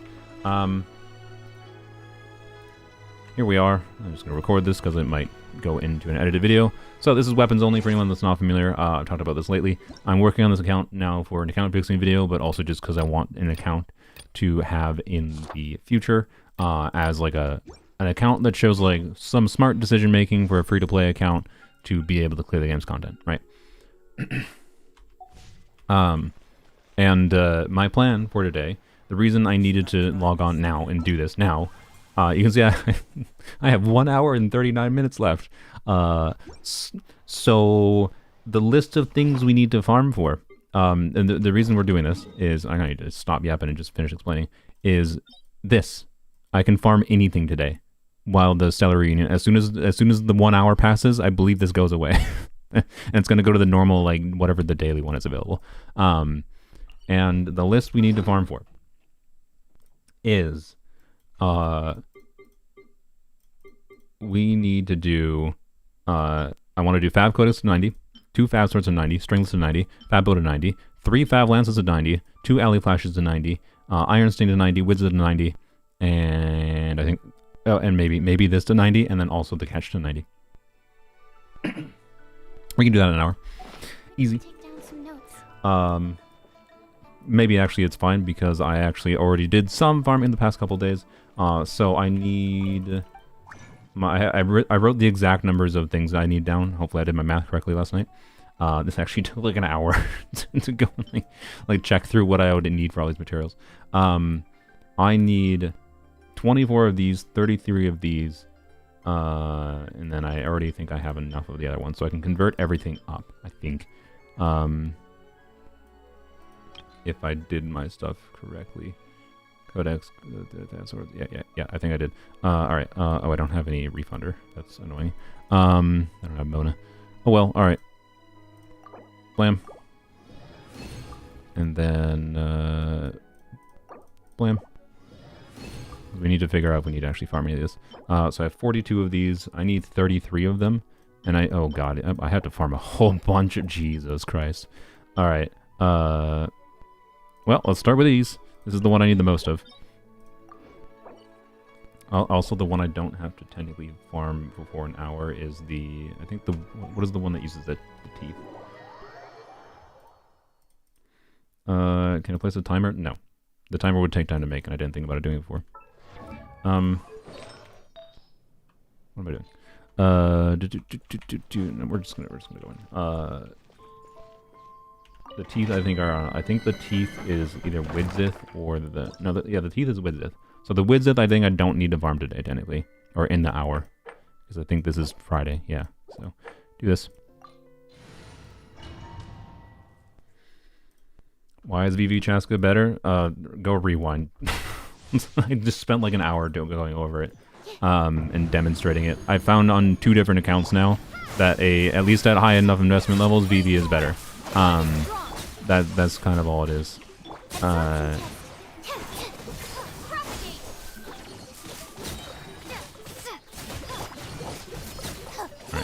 do this.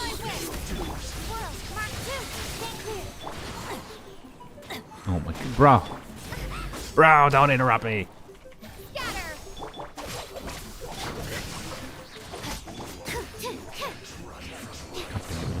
Alright, so yeah, we use the ×2 thing first, get that done with. So yeah, but yeah, the long and short is that at high investment, VV beats out Codex. I don't know where the breakpoint is. It's going to require way more testing to figure out breakpoints for Codex versus VV, but I can tell you it was lower than I expected in my testing thus far. And particularly in situations of like having a crit rate weapon. I hate this dude so much. Particularly in the circumstances of having a crit rate weapon. Just do this. Oh, I don't have Cookie going. Oh my god, I'm fumbling so hard. So if you have a crit rate weapon, like Codex is even more annoying to build. So yeah, oh boy, how many runs I'm gonna have to do? I think I'm gonna have to do. Oh my god, I need so many. I actually think I need to do like freaking 20 runs in this domain. Oh my god, and I have to do like 20 runs, I think, for the ring things too.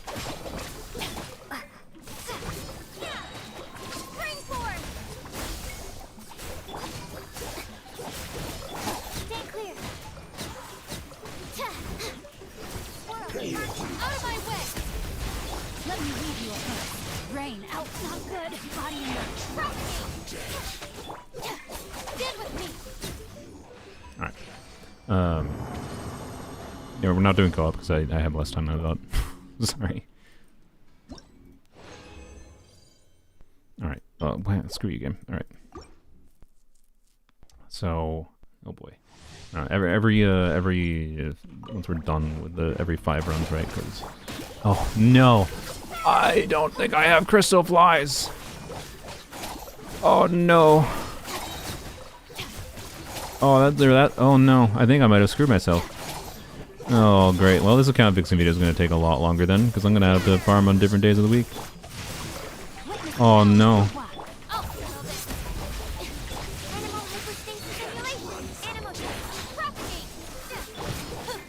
I don't have crystal flies. We'll double check, but I'm pretty sure I don't. Because I remember noticing that earlier this week. I don't think it's faster to get crystal flies. Is it faster to get crystal flies? It probably is faster to get crystal flies. Is it? I can at least go to the ones that I know are quick, to be clear.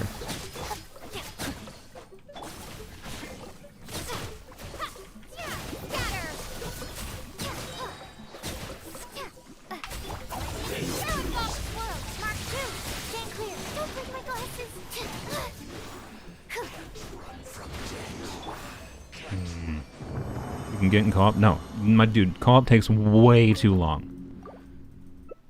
It takes way too long to join in co-op and do things in co-op. It is not worth the loading, all those loading screens. And waiting to get in and trying to get people's UIDs or whatever from you. Frick.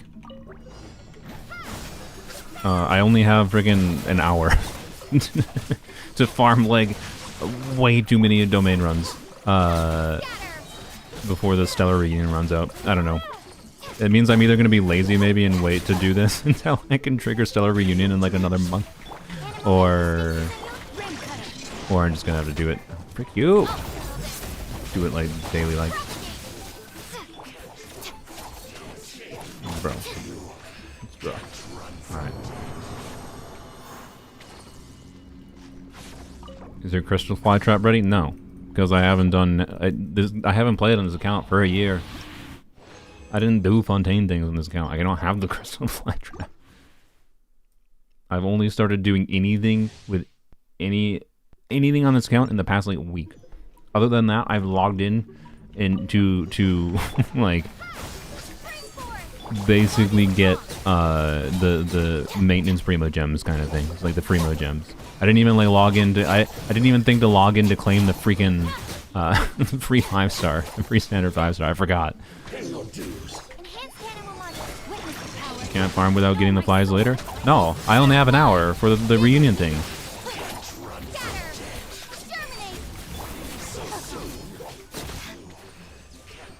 Like I can farm without doing the reunion thing. I can farm without crystal flies, but it takes double the time to do the farming routes. So this is the stupid problem of crystal flies, right? Is like, is it worth spending the time to go get crystal flies? Is it going to save me more time to get crystal flies than it is to just continue doing runs without crystal flies? That's the question right now. I'm going to go get the quick ones because I think the quick ones are, but I'm not going to go into people's worlds to try to get a bunch. I think that's silly. Why did I not do burst?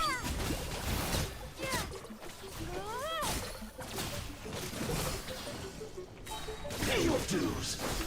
Out of my way! World, Mark 2! Absorption test! Stand clear! No, my sword! Yeah, for condensed resin. Of course, what? That's the only thing you use crystal flies for. What? Can you enter someone else's reunion? Yes. So if someone else had reunion, yes, I could. Which... Wait, is the...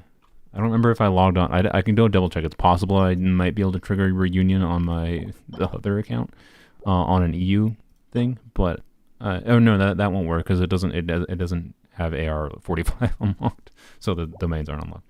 All right, well, let's see what we can do. The only spots we're gonna go to is the 2 Fontaine spots. We'll do. I don't even. Should we do the Dawn? The Dawn. Yeah, Dawn Water is probably worth the time. Crystal flies are one of the dumbest things in this game. Like, I actually can't fathom how they thought this was a good idea for, like, the storage system of their cringe resin system design. Like, actually awful. Oh my god. I got 1 crystal fly from here. Bro, I just spent more time here than I actually got from it. Yes, I know I can teleport there back and then there again, like, but that's exactly the problem. This is why, like Zajev doesn't do crystal fly farming, and honestly, I've been considering stopping doing crystal fly farming too. It doesn't really save you that much time.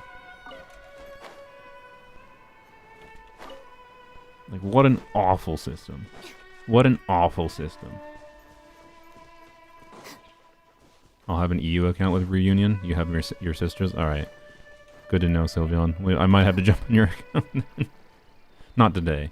I'm not. If I can have you do that anytime, I'll just do that maybe next week or something. New area in Natlan has tons of crystal flies. I haven't noticed any that were right off of a waypoint. And I don't know what familiar like I appreciate the help, guys, but like if I'm not familiar with something, I'm not going to spend 5 years trying to map out a new route when I have sub 1 hour to farm. Like do literally 40 domain runs. Like this is my bad. It's yeah, I already said before, it's my bad for planning. I appreciate the help, but like letting me know of new areas of crystal flies doesn't help when I don't already have in my brain the way to go there and get them automatically. Like, I'm only gonna go to the ones that are like very fast. I don't even know if like freaking this one's worth, but I'll go to it.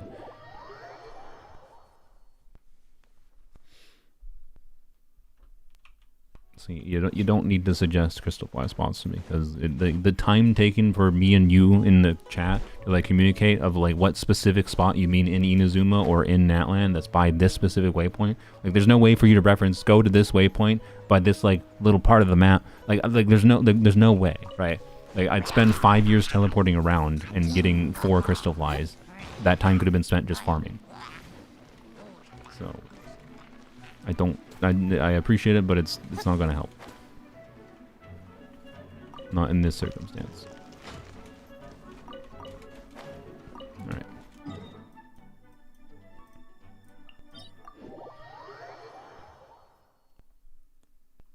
Normal players, oh no, Moika equals power creep. No, she's not. Anyone saying Moika's power creep doesn't understand her kit at all. To be clear, if they remove the Shalonen requirement from her kit, then yeah, she is kind of just on-fielder power creep. But all you have to do, go look at Jay Stern's Moika kit overview video. He shows the best example of this is of her Shalonen problem is Arlecchino, Bennett, Sitlali, Rosaria hits a 95k DPS, which is stupid high, to be clear. It's absolutely nonsensically high. Like well past the point any player is going to care about like ever needing that much damage to clear the content. Right. And oh frick. No, wait, no, that's Fontaine. It's more reason I can't go to Netland. I forgot about that aspect too.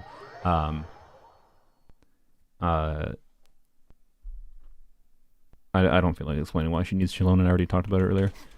Basically, she needs Shalonen for her version of energy. Whether or not you think that's a good mechanic is up to you.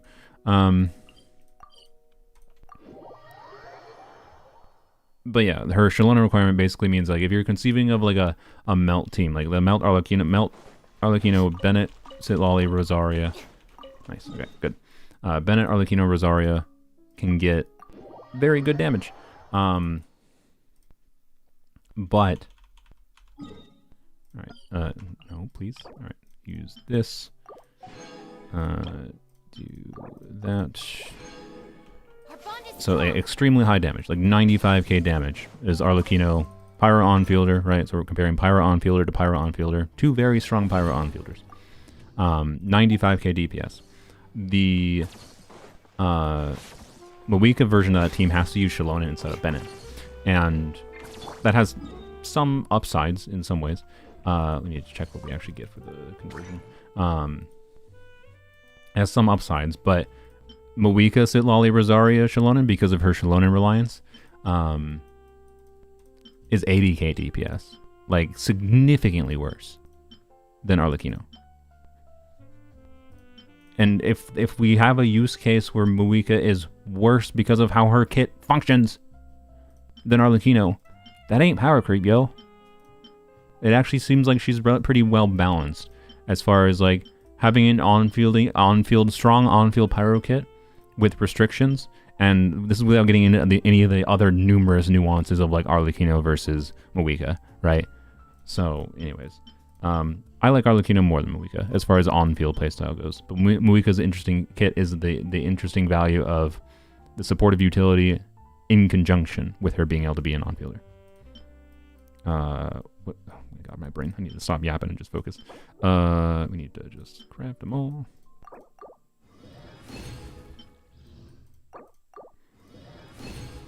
Alright, so that... we need so many. I don't even have enough to get the... Like, okay, right now I basically have enough to get the golds. And then I need 30 more... I need 30 more whites.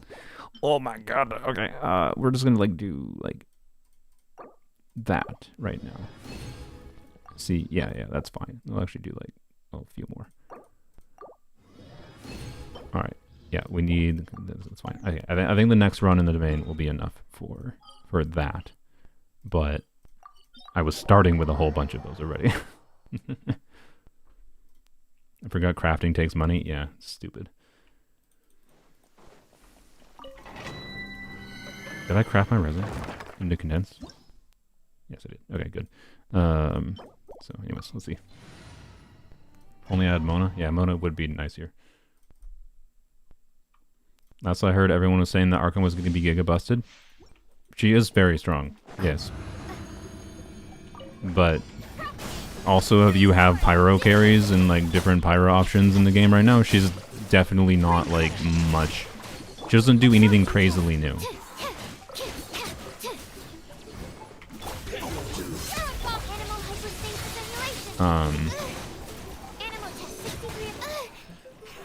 Bro, there we go. But it's the like she's a very valuable unit for the conjunction of the supportive utility and buffing she offers. Like her most valuable relevance is that she does replace Xiangling in a number of situations, and is better than Xiangling in a number of situations as she currently is. There's some problems.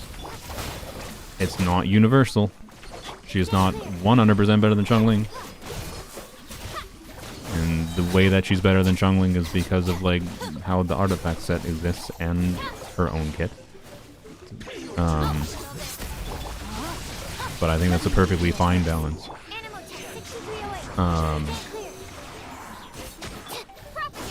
Really? Wow. There we go. But yeah, she is strong, but has more restrictiveness. Yes, that is the simple way to describe Moika. As far as like, will her strength be strong enough for you to feel like she's a really strong character? Yeah.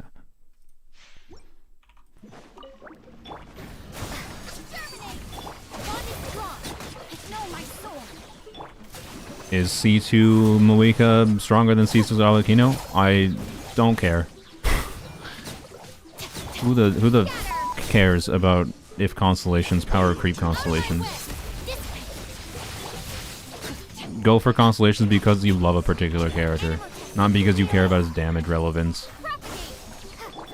And if you care about his damage relevance, then hey, now we have stupid nonsense damage on a pyro damage dealer with less resource investment. That's a good thing for those that care about it. But it's like entirely, wholly unnecessary to have that strong of a pyro DPS, quite frankly.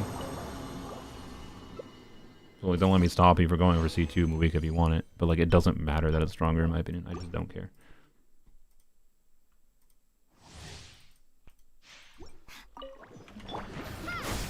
It does mean I don't want her C2, by the way. Her C2 is interesting because it... Right now, again, keep in mind all these things, like the next beta version in literally a couple of days here is the one where we might see major changes. But... God, butthole. I love that the hyperfluence targeted the one dude. Bro. Bro.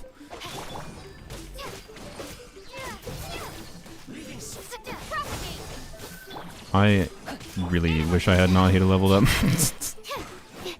Can you die, bro? I should have just used a burst in that situation, obviously, but whatever. Anyways. Do you expect major changes? No. I think both Sitlali and Moika in their base kit are in a fairly balanced, sensible state.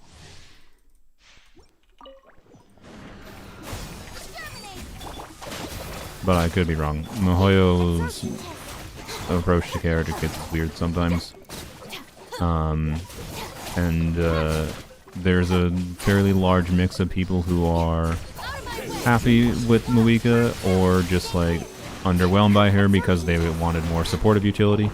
If they change anything, I think they will give her a higher uptime skill.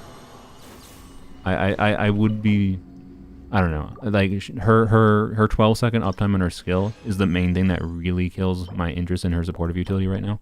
And if they give her a higher uptime skill, then yeah, there you go. Now she's back to what like she's back to her original assumed uptime that people were assuming for her supportive utility. I feel like our multipliers will be nerfed a little bit. Yeah, it'll be fine. It won't really make a real difference as far as gameplay goes. If she gets nerfed slightly or even buffed slightly. I think if she gets buffed slightly, it's just stupid. It's like it's unnecessary. But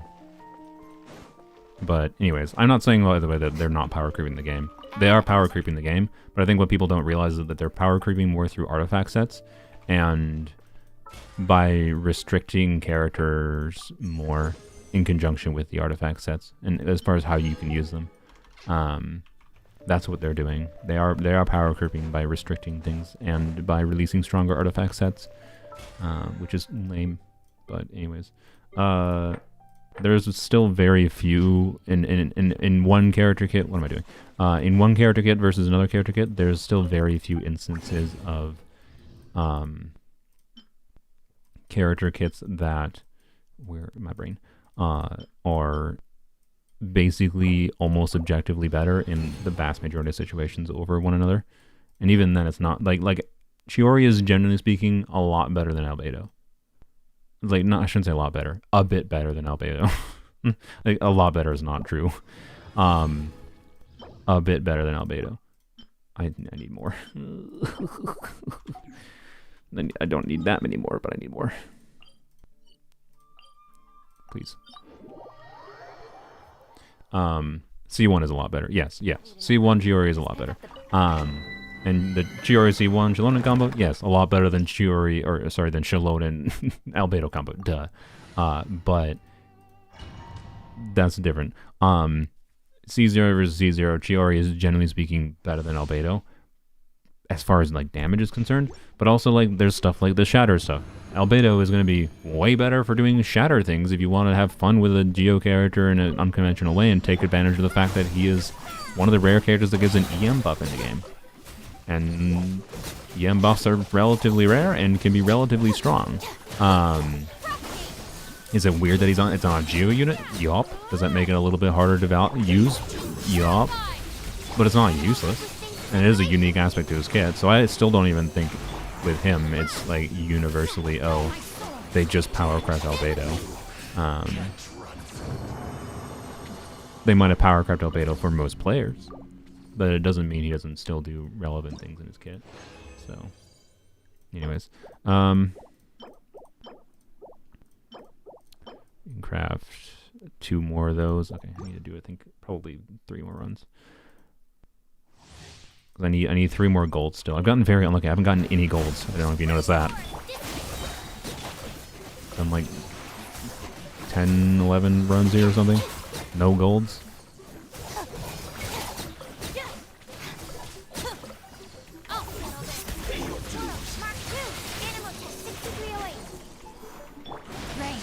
Holes. Holes.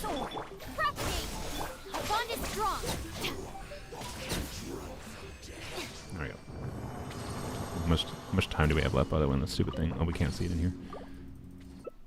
I'm gonna guess we're at like an hour right now. If I can at least get the Decabrian fragments and the rings done farming, which is basically all the farming for mostly the fab weapons and other Mondstadt weapons, which is the vast majority of the weapons I need to farm for, I will be happy.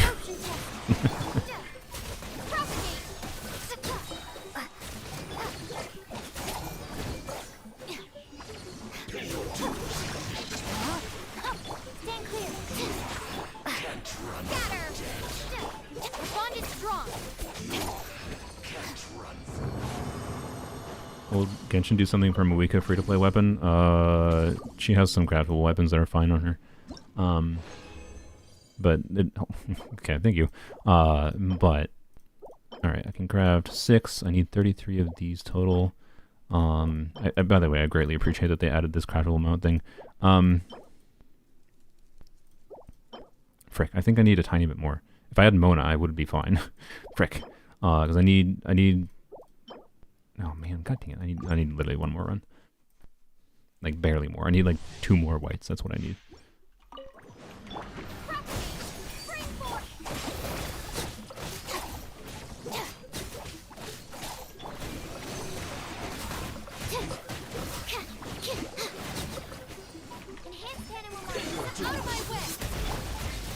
There we go. That's what I've been trying to do this whole freaking time.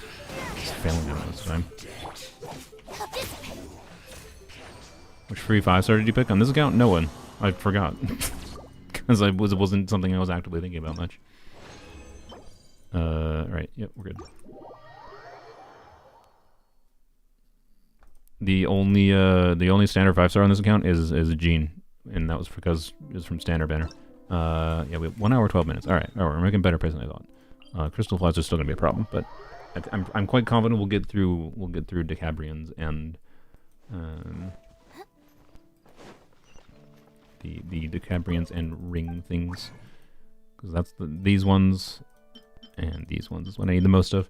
All right, so I need 2 more of these, and then I need 33 of those. All right, if I did my math correctly, that is enough. 24 of these, 33 of these. Sick. All right, I need 16 gold rings. I already have 3 apparently. 36 whites. I did a little bit of farming of these. And 18 black, and also 3, or no. Yeah, 18 black and 6 brown, which is for 3 fab lances and a fab bow. Okay, so need to do like that. And then need to do like that. Okay. And that is 29. Okay, so right now, yeah, I have enough browns and whites, browns and blacks. I have very close to enough whites because I need 36. And we basically just need a shite ton of gold. So probably 10-ish runs in the domain for the rings.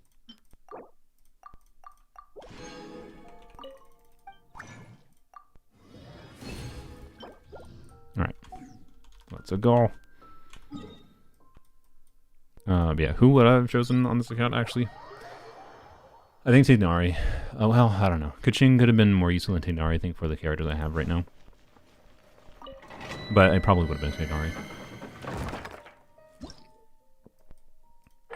I hope they do another one, by the way, for Lantern Rite. Because, like, 1 a year for the standard banner characters is not insane. Let's be real.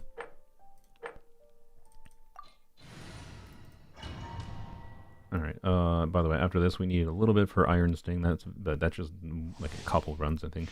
And then some for Widzit. Well, the Widzit we can wait on. We need some for the catch. I think I think I can do all this in an hour.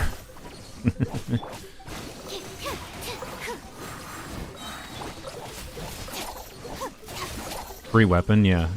Oh man, like free weapon, I would love to be able to. Free weapon, choose like Skyward Sword or something. Actually, okay. Okay, if there was a free 5-star weapon selector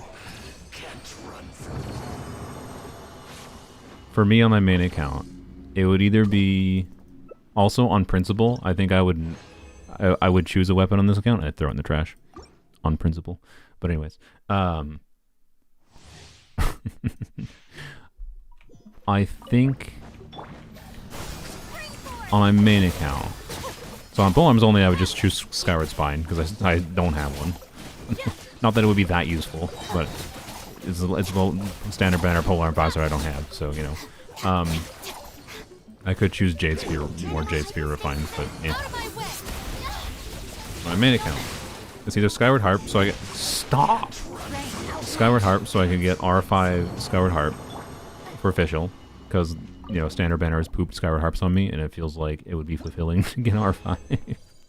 Okay, thank you, that's nice. But alternatively,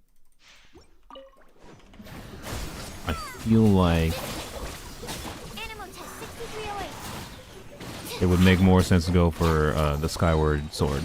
Just because there are situations where it's just like, I just want more. I don't quite care about sacrificing a little bit of energy on Bennett, right? And you stop. And getting that slight bit more energy would be nice. Is my overall vibe.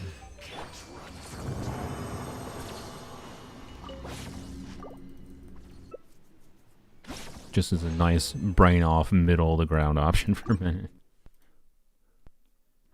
You have 3 Aquila Favonia? Oof. Oof. Yeah, I don't know. When is physical getting its moment? C1 Sitlali, I think, will genuinely become the best physical buffer in the game as far as like doing normal attack, physical damage things. I'm not joking. I think it will. It's going to be a little bit weird because other characters will eat some of her C1 buff up. But she provides cryo for superconduct on top of buffing. Bond is strong. So, but that's again with C1 Sitlali specifically. So, I don't know. I'm not saying that's going to make it shine, but it's going to make doing... It's going to probably make doing meme normal attack physical DPS things a lot more compelling. Is what I would say. Wherein like it's like it's something you can do with it's something you can do right now technically with how did I do that? With they're getting stuck all the way over there. Every time a freaking leaker, by the way, describes an anima unit as having a grouping like Sucrose, it annoys me because they almost always mean it has grouping like Sucrose skill, which is nothing. But Sucrose burst is actually pretty good if you use it right. So anyways, physical damage, normal attack things like usually physical. The problem is like if you just want to like see your Kirara's normal attack animations kind of thing, you just like the normal attack animations. Usually the multipliers are not high enough to actually justify doing that. And you can use someone like Yunjin to give a flat buff to it to like, oh, now you can suddenly start seeing 20Ks with the flat buff and invest in Yunjin. Except Yunjin's solo Geo is kind of awful. And she doesn't contribute anything to like the physical component of what you would need for like superconduct. She's not cryo or electro. And her whole kit doesn't really do anything other than the normal attack buff, right? So it's extremely, on top of some of the limits it has, so it's extremely underwhelming. So all I see one doesn't have is cryo.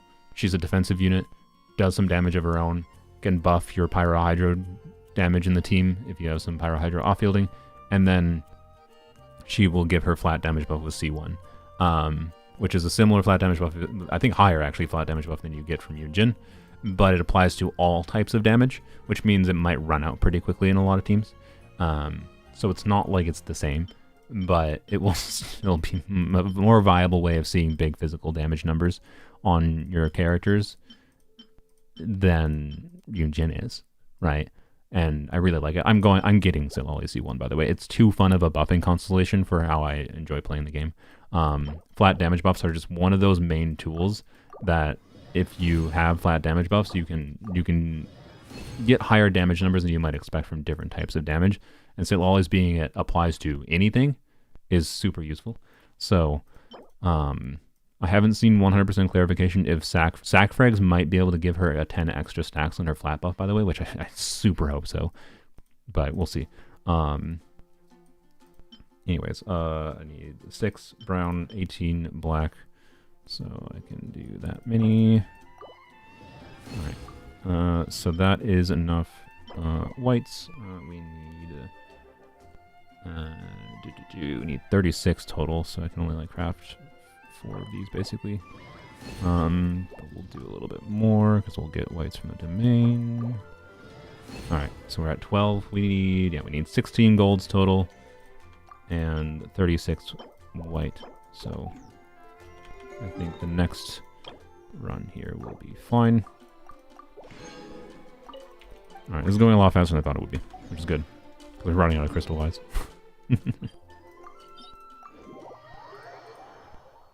Think Sitlali will be best in slot support for real? No.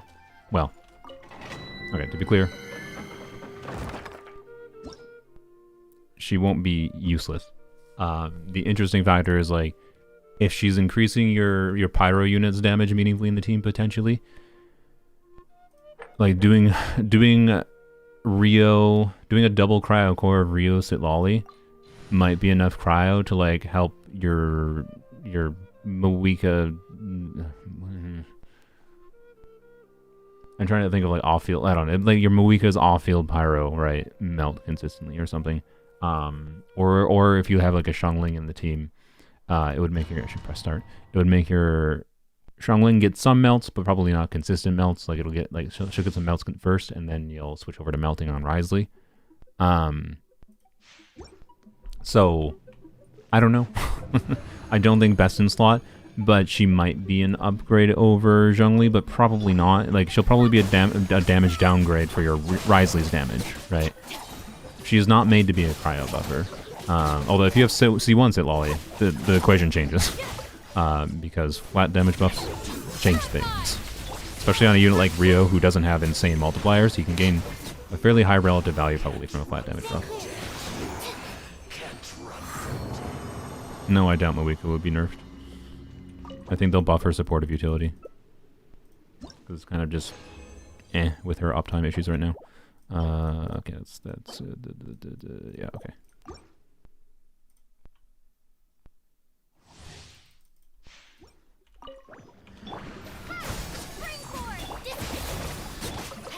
Yeah, Sitlali benefits in her base kit. Sitlali, no, why did I do that? Sitlali benefits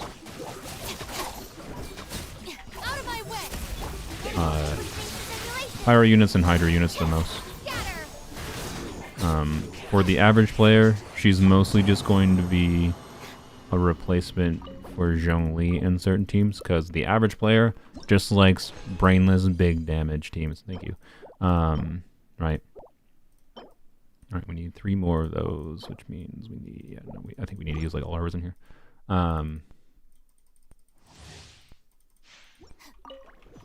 So, I don't know, like depending on how you play the game, you might consider Sitlali Zhongli power creep in limited instances.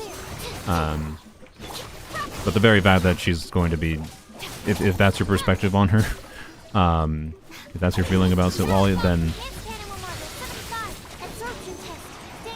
I think what I was, yeah, if I had C2 Sync Show, I think I would be able to be clearing these more consistently faster because I could just use his burst shortly after the start. I'll try that though. If you think, if you think she's just going to be like a Zhongli replacement to you, and that's like all she is, and like a Zhongli replacement in, like, instead of doing, if you're someone who, for example, I don't play Arlecchino with Zhongli, so Sitlali just enables new melt teams for me for Arlecchino, not I throw Sitlali in place of Zhongli. But you can do Arlecchino, Bennett, like Arlecchino, Bennett, Yelan, Zhongli is a popular team, because a lot of people like Zhongli shield for interruption resistance. I don't care. I'm fine with dodging. Like, I don't actually care about the shielding aspect of Sitlali that much. It's valuable, but I don't care that much about it. But you play Sitlali in that team, Sitlali will do more damage than Zhongli, and she'll buff Yelan more, or buff Yelan. She will buff Yelan, yes, but she'll also buff Arlecchino more. Right, it'll just be like a meaningfully better team. Replacing Zhongli with Sitlali in that team. You're not going to get consistent melts in that, you're going to get a mix of vaporizes and melts. But it's going to be better in that context. But she doesn't have the same universality that Zhongli does anywhere close, right? She's only doing it for those Hydro and Pyro teams that are relevant. But so yeah, I don't know. I'm certainly not going to make it out that Sitlali is a must pull for every character or every play in the game. But with how little options we have for cryo in the game, and her, as it currently stands, being able to apply enough cryo to support, and also applying cryo in a way that isn't cringe. How many of these can I craft? I can craft 15. I can craft 10. That might be enough. We'll go check. What do you think about Arlecchino, Rosario, Sitlali, and Bennett? An extremely strong team. Probably one of Arlecchino's strongest teams, if not maybe her strongest, depending on her build. Sitlali has more pull value if you have Arlecchino than Moika. In my opinion, probably yes. But depends. They're like the value of Sitlali for Moika and the value of Sitlali for Arlecchino is relatively similar. But like Moika's first and most important thing is like having Chalonin more than Sitlali though, right? So anyways, okay, we need to do that, and then we need how many? I need 18 of these. Okay, so do that. All right, so that is 38. Oh, I can only frick. I don't have enough. No. I need 36 whites. I couldn't even craft one. I need 3 more golds. Is this even gonna be enough? Oh god. Well, we'll find out. I hope that this one run is enough. It might not be. 'Cause I need 3 more golds. Hope to get lucky. Okay. 45 minutes left. Either way, we've gotten the majority of it done with 45 minutes left. I think we're fine. Other than the fact that it's going to slow down a little bit because I'm running out of crystal flies, but it's fine. Absorption test. Scatter. Springboard. Let me weave you a burst. Hello? Swirl. Mark 2. Out of my way. Here we go.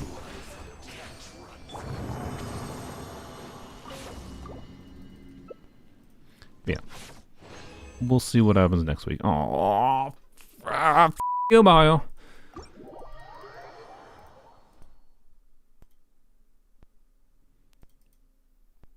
Actually, F you with that one. Actually, F you with the minimum drops at that one.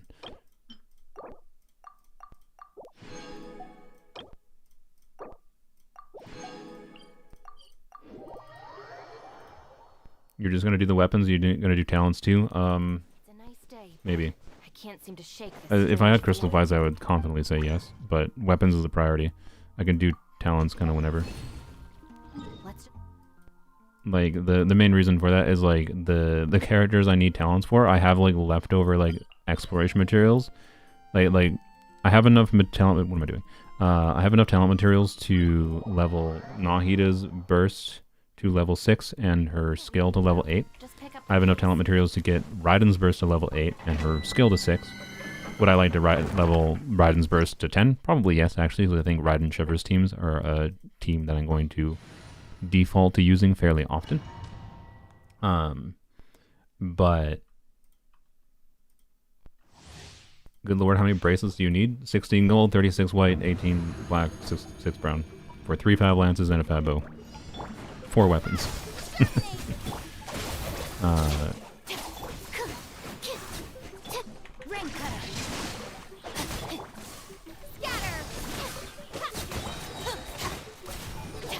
Really?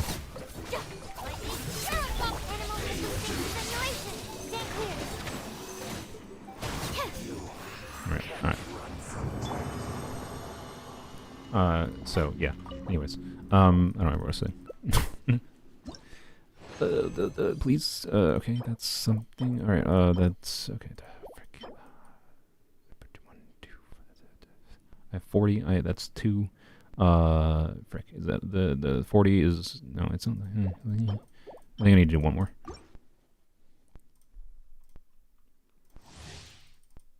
Hard to estimate though.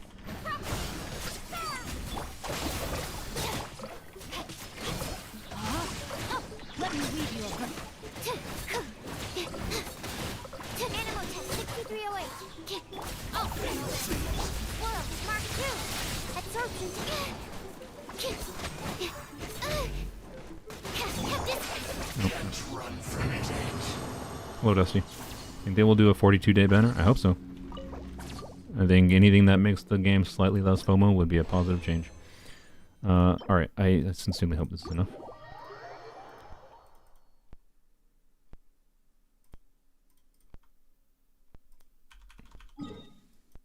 this is not, if this is not, ugh.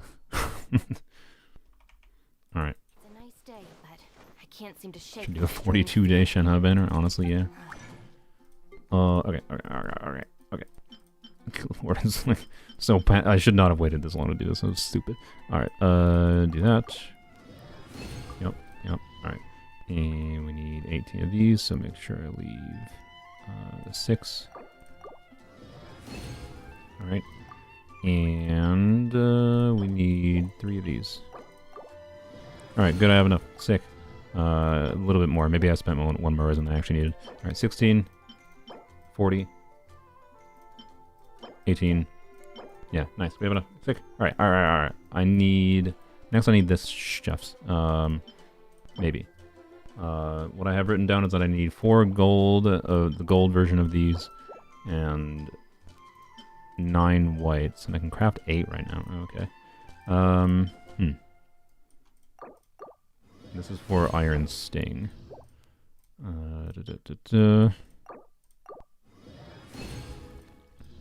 Right, so this should only take a couple runs. Hopefully with the resin I currently have. Go, please. Last cryo unit before Sitlali to have a banner was Ayaka's Fontaine rerun. Was it really? Jesus Christ. Alright then. Alright, Mahoyo. Alright. Let's go. We don't need any of these, thankfully, so it should be easy to convert these. I need to do as much like quick math as I did with the rings. And then I will hopefully be able to do a catch as well. Before we are done here.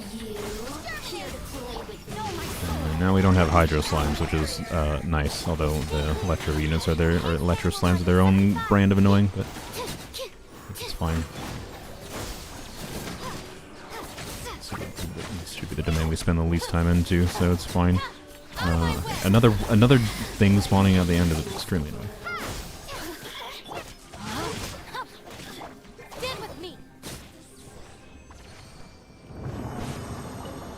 Alright. Give me 2 golds right away. Save me. No? Okay, well it works. I can craft 2, that's 12. Alright, 12 is 1 gold functionally. Are you here to play with me? No, my soul.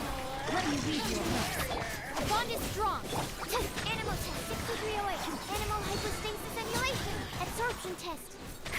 Animal test 6308. Well, I'm glad Hyperbloom is Sony Universal, but it's also like universally like annoying in domains like these.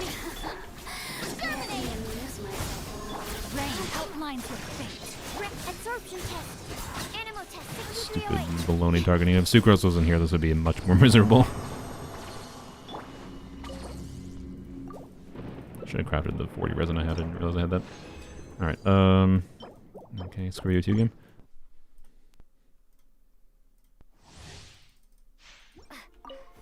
Are you? Spring forth! No, my soul. Last time I didn't get energy back last time. Sick.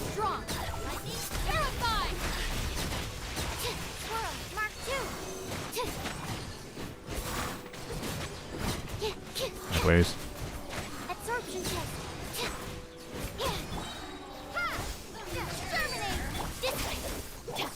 Rain outlines you. Stay clear. Please. What? Where did the oh man? See, the Hyper Bloom's targeting the bug sometimes. All right.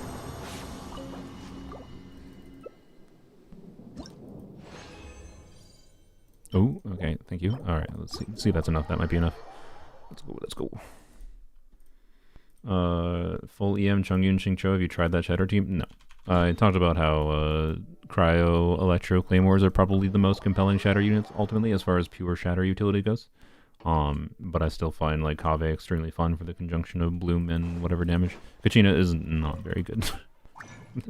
It's still probably the best way to DPS her, which is sad, but not very good. Alright, do that. Yes. Do this. Alright, That is 20 of those. I need 9 of them. Ah, freak, that's not enough, man.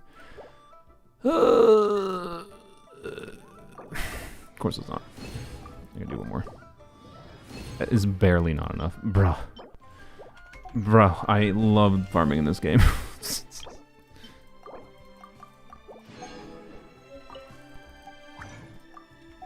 Alright, out of crystal flies. Sick.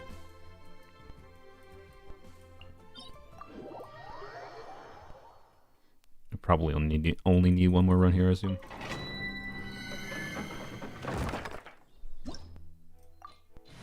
Wait, was that the right one? Sure, yes, okay. Yeah, we literally just need one more white. We needed one more white or one more black. And then we would have had enough. Wait. I don't even know if this is worth the time, but like let's try it. Let's try it. Let's just switch to a Pyrena. I can't wait. Alright, and I think I'm not gonna look this up because of time, but I think where is it? I think meat is weapon materials, if I recall. Good job. Could have lava swirl. I failed.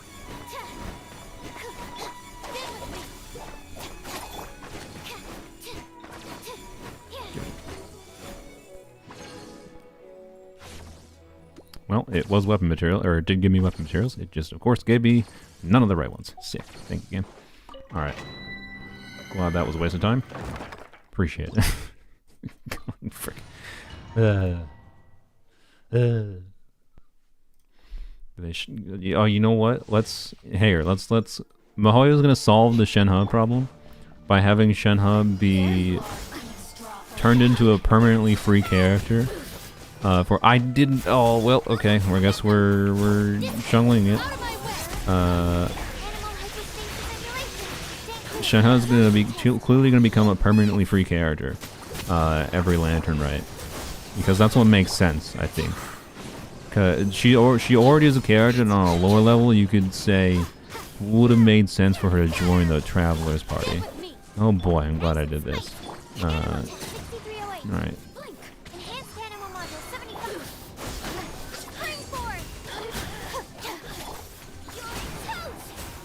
Please.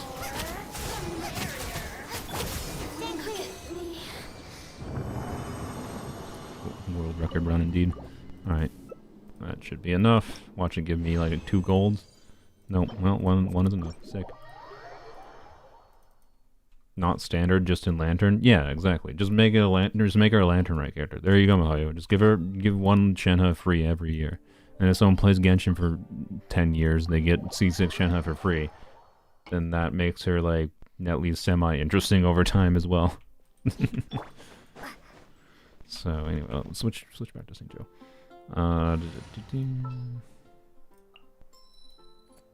Where the dude? Where is he? There he is. All right. Justice. Okay. So, and with that, 1. All right, we have 1 there. We have 9 of those. Done. Sick. All right. We now need to do the catch, which is the skulls. And I have very few of these, so this is probably going to take a good number of runs. Probably like 8. Yeah. Alright, let's go. How much time do we have left? 44 minutes? Oh, we're fine. We're chilling. We're going faster than I thought. I think it's this domain? Yeah. I don't even have the catch yet, by the way. We're not doing fishing this stream. We'll probably be doing a fishing stream for the catch, but I just need the materials. Oh, by the way, oh god, I did a peek when I was counting all the weapon materials I need.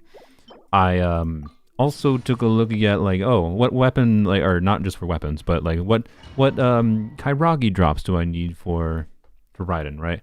So I need like Kairagi drops. I need all kinds of enemy drops. It's my point. Why is it all the... It's always electro slimes, bruh. Whatever, it's fine. They're not that much a problem. Not as bad as, I don't know, Dendros lines or whatever. Just incredibly annoying. Why are there so many enemies in this domain? Bro, Mahoyo, can you just not... Was their goal just to be like, you didn't poke us? So, anyways. Frick you, stupid slimes.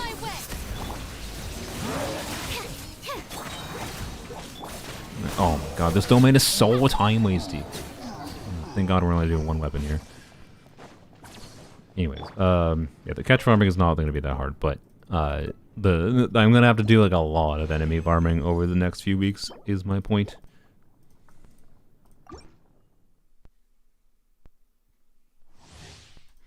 I think I have very few Kairagi materials.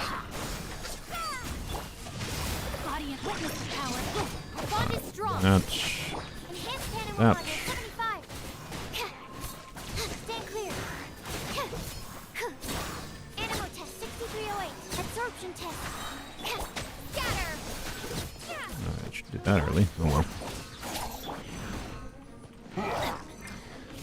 Bro, stop.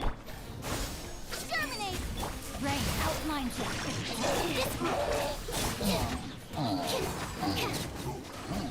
Please, fine. Alright. Can't be worse than fishing for gears. I mean, I think I need gears too. I didn't mind fishing for gears that much, to be honest. But, like, I need gears too for Chevres. I need gears for Chevres. I need mushrooms from Nahida, and I need Kairagi for Raiden. I know that. And then I probably am going to need materials for weapons. Because, you know, I got the XP, the ore refunded when I threw away the 5-star weapons, but I did not get the the monster materials. So, yup. Yeah, I don't know. We're not leveling up weapons in this stream. I'm just doing the farming for now. Farming the monster drops is a problem for future me. There's a lot of work to be done on this account, but once I get the weapons done and I get Raiden, Nahida, Shivers leveled up, I think we're kind of chilling. And my hope, by the way, I'm trying to... I did do a couple wishes. I think we're like at pity, basically.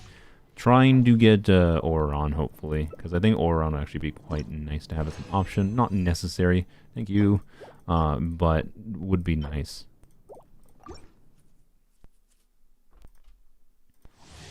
Doing another web fishing stream? Web fishing specifically? Probably not, but if I ever feel like doing a stream where I'm just chilling and web fishing, maybe. Enhanced animal module 75. Stand clear. Absorption test.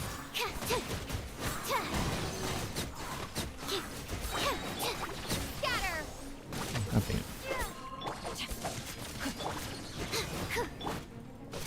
Hey, great. Spring form. Let me weave you a verse. That would not have happened there if we had C2 Synchro. Animal hyperstasis. Hence why I wanted to get C1, and thankfully I got C1, and why we'll probably be choosing it for Laterite. Yeah, just like think about the variation of this team, by the way. That is like Auron instead of Sucrose. Do on-field Kuki with Nahida. Nahida like with EM buff from Nahida, right? Nahida's off-field damage. And then Auron, not doing that crazy damage himself, but he will be buffing Nahida's damage significantly, potentially, most likely. And also buffing Xingqiu's damage, but that's a little bit less relevant. Like, I think that will actually be pretty dang good. So yeah. You play Stardew Valley? Yes. Not a ton lately, but I'll probably play more again in the future. But actually, honestly, if I'm gonna do chill streams, I might lean more towards that. Stardew Valley is always a good game. Oh my god! Stop it! Good to return to.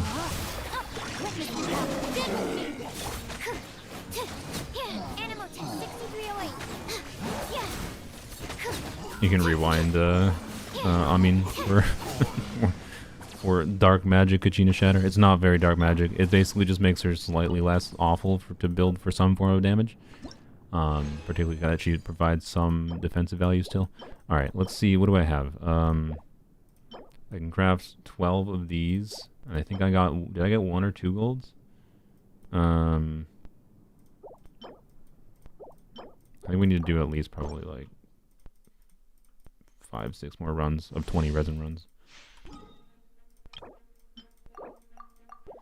Alright, we've already used like half of our fragile resin, by the way. Half of my fragiles just for this. Whatever, it's fine. I can do daily logins for leveling up the characters. I'm not too concerned. I might use it, with the time we have remaining, I might end up using some of it for having a stroke. I cannot brain right now. Talent materials. A little bit for riding in particular. Then. Bruh. Whatever, just die. Die, please. Die! Bruh! Why did that... You didn't target the daily journal! Alright, whatever. Can Hyperbloom crit? No. Oron is not, would not be there for buffing Hyperbloom's damage. He'd be there for buffing Nida's damage mostly. Alright, 13. Okay. Frick. Yeah. C2 Nahida can crit. Yes, but it, I mean, the C2 Nahida makes a crit. It doesn't change the fact that Oron doesn't buff it.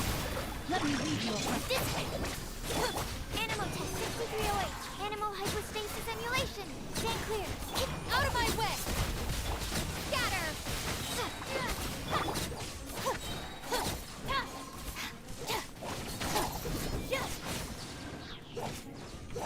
Propagate. Witness the power. Stand with me. Absorption test. How to improve Hyperboom damage? EM. And also, you know, it's tied to your relation of how much Dendro application, how much Hydro application do you have, determines how many cores you generate, and then how much you trigger the reaction. And then it's tied to how often you can trigger based on your Electro unit. Raiden is technically the fastest at it. Her skill does coordinate attacks every second. Kuki's does every 1.5 seconds. Kuki has some advantages, like being a healer though, and a 4-star. Crazy. Bro. Die! Ugh. Annoying domain.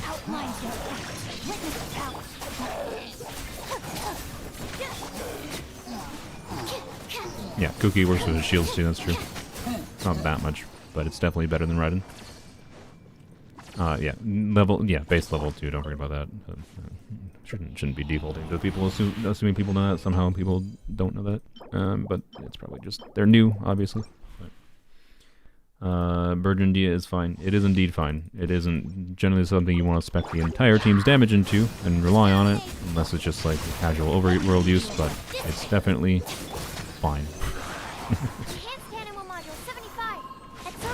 That has to do with not just problems with Dia and her rate of triggering Burgeon, but also problems with Burgeon itself, generally speaking, being fairly inconsistent. And I think that's fine, because that's just how Burgeon be balanced. If Burgeon was like more consistent to trigger, it would just be like... And like if Pyro didn't interfere with the overall goings-on of things in Dendro teams, and it was consistent to trigger Burgeons at the same rate as we could for Hyperblooms, then it would just be objectively better because of the AoE damage. So I think they've actually done a good job balancing Burgeon and the ways we can trigger it. And I think we're getting a very nice new Burgeon trigger option in the form of the Pyro Archon Pyro Trampler. As a joke. Pyro Traveler is not better than Muika or anything. But they are better at Burgeon triggering than Muika.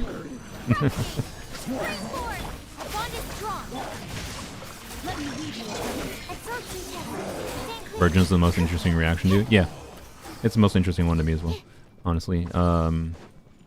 It's like the nuance of trying to figure out like getting through like the right balance of Pyro and Hydro is fun, and it gives a lot of relevance to different rates of Hydra application matching up to the rates of Dendra application that most of the time just can like work surprisingly well as long as you don't fully spec a team into Burgeon. All right, what are we at? We can craft 16. Let's go see what we can craft.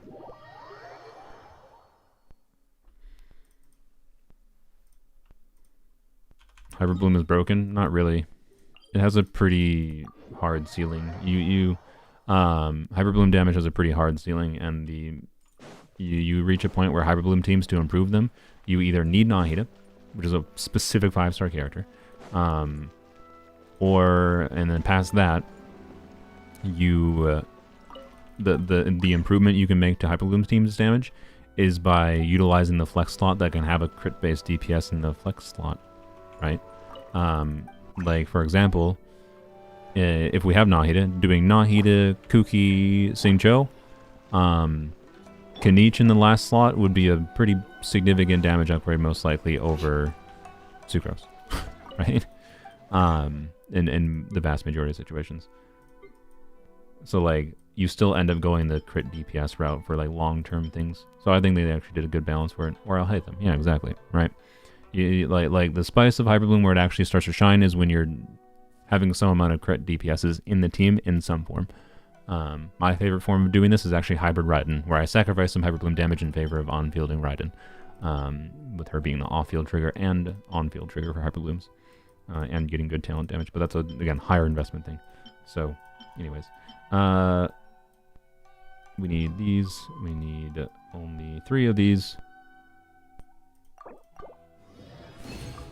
Alright, and we only need 9 black skulls. Let's do 14. I think I got more of these than I needed. Oops. I'm pretty sure I did 4 of these. Not that much more. So I got 4 of these. Oh, wait. Oh, oops. Okay, well, I think I spent like probably 20 or 40 more resin. Not insanely much, but okay, enough. That I have way more whites than I need. Okay, I spent like I think like 60 or 80 more resin than I needed to. Oops. Oh well, that's fine. What time do we have left? 31 minutes. All right. Now I'm gonna go do, I think, the Widzith. The Widzith is the last, I think, right? Look at my list. Yeah. The Widzith is the last one. Where is it? Yeah, here we go. So I only have an R1 Widzith, but anyways, this is the last one that I need to be able to have all the weapon ascension materials. We're gonna go do this, even though this I don't need to do in the next 30 minutes. I'm gonna do it anyways, just have it out of the way. I don't need that many. It's my Layla and Charlotte build on this account. Not really built right now.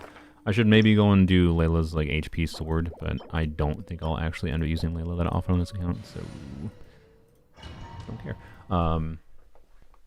And after we do this, I might go do a little bit of ride and talent materials in the last 30 minutes. Unless that's on Friday anyways, and I'm not concerned about it.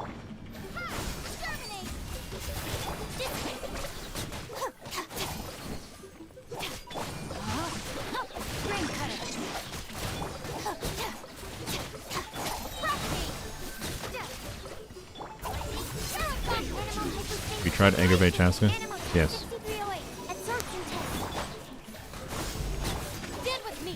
It's with C0 Chasca, it's hyper inconsistent as anything when you're not doing 3 Pyro Hydro Cryo teammates are.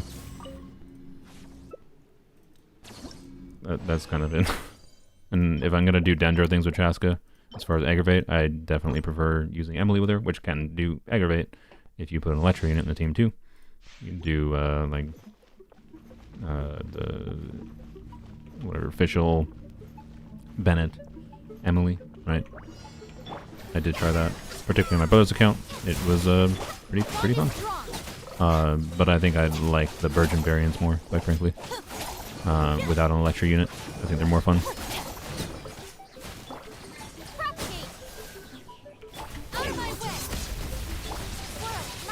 I never use the burst. Oops.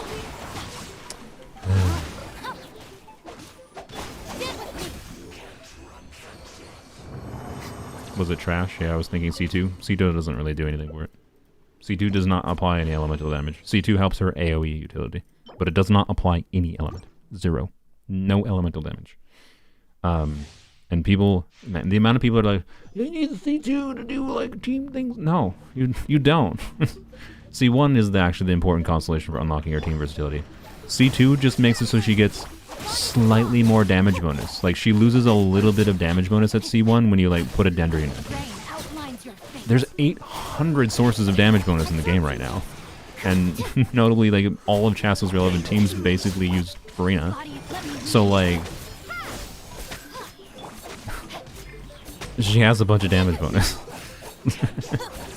Losing 20% damage bonus is fine.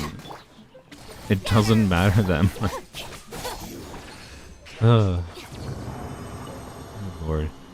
I don't know, it's just people seeing, oh, it counts for her passive, and then they see one person say, oh, C2 fully unlocks her team, you know, flexibility. That doesn't mean she needs it, though. So anyways, if you want more team flexibility, like again, you can do Dendro shenanigans with Chasca at C0. She's just super inconsistent. Is my general experience in my testing. Like, I probably won't be doing very many Dendro shenanigans with her at C0 because of how inconsistent it is.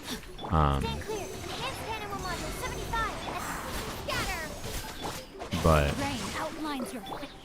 doesn't mean they're impossible to do. So if you just like seeing the occasional big virgin boom, you can still do it. It's just not consistent. And that consistency is kind of important. I don't mind a little bit of inconsistency when it comes to optimizing Chasca. That is should be evident to you this stream. But yeah. Anyway, I would only go down that route if I really like Chasca. Exactly. Which is why I'm not going to, because I don't like the active gameplay that much. I like thinking about how to use Chasca, but then her gameplay is like kind of boring. So I'm not going to. Alright, what do we have? We have... Frick me. Where was it? These. What? How do I have so few?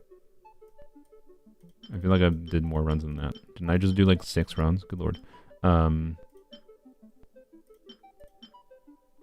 Right? This is what I was farming, right? Was I farming the wrong thing? Guess we'll find out in a second.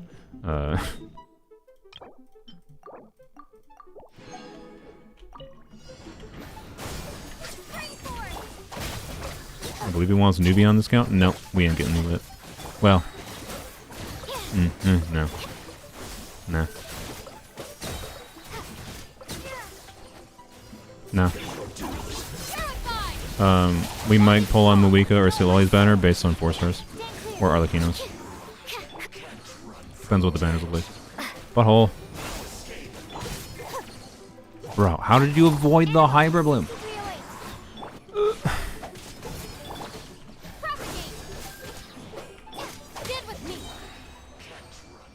Why use Chasca and Dendro though? Go see my video, my dude.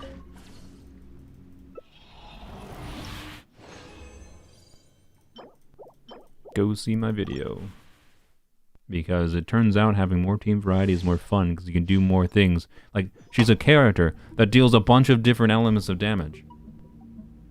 The most fun system in this game that actually keeps this game interesting on a mechanical level and unique as far as like its design, and I think it's the main innovation Genshin has, is the elemental reaction system and how they have designed and balanced that. So quite frankly, it's a lot more fun, in my opinion, to do more things with more elemental reactions with Chasca. Hence Dendro, because Dendro, in conjunction with a unit that can do random other reactions, is quite fun. Like Emily Bennett, Farina, is super fun with Chasca. Can you do Emily Bennett, Farina with a lot of other characters? Yeah. But it's super fun with Chasca. So, anyways. Yeah, go watch my video. You'll see it in action. To be clear, it works at C0. That video shows it mostly at C1. It works at C0, but it's just very inconsistent at C0. At C1, it becomes consistent enough that it's like super fun, and like it's why I really wish Chasca's C0 kit had more team flexibility. But Mihoyo's just like, no, you don't get to have control over things.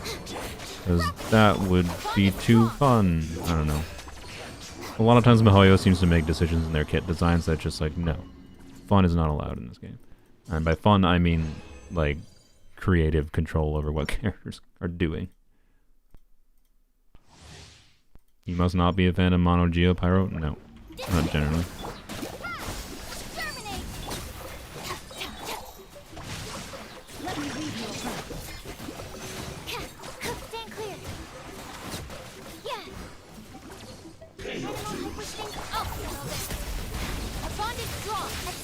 Perfectly fine with their options, to be clear. I don't have a problem with their existence in the game being a compelling, easy option for damage output. I wouldn't say easy. Like Mono Geo with Ito, like you're pushed down towards the like combo route. Alright, I feel like I maybe shouldn't be spending this long for Widzith. It's taking longer than I expected without Crystal Flies.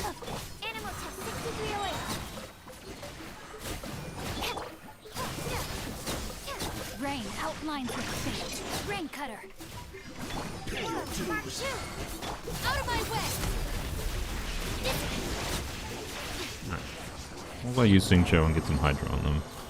Do that Kooky Burst and a Sucrose Burst. We're fine.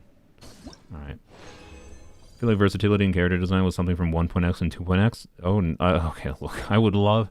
If I wasn't trying to farm shops as quickly as possible with the stupid duration I have left on the reunion thing on this account, I would love to go on a tangent of going in depth on how much I disagree with that.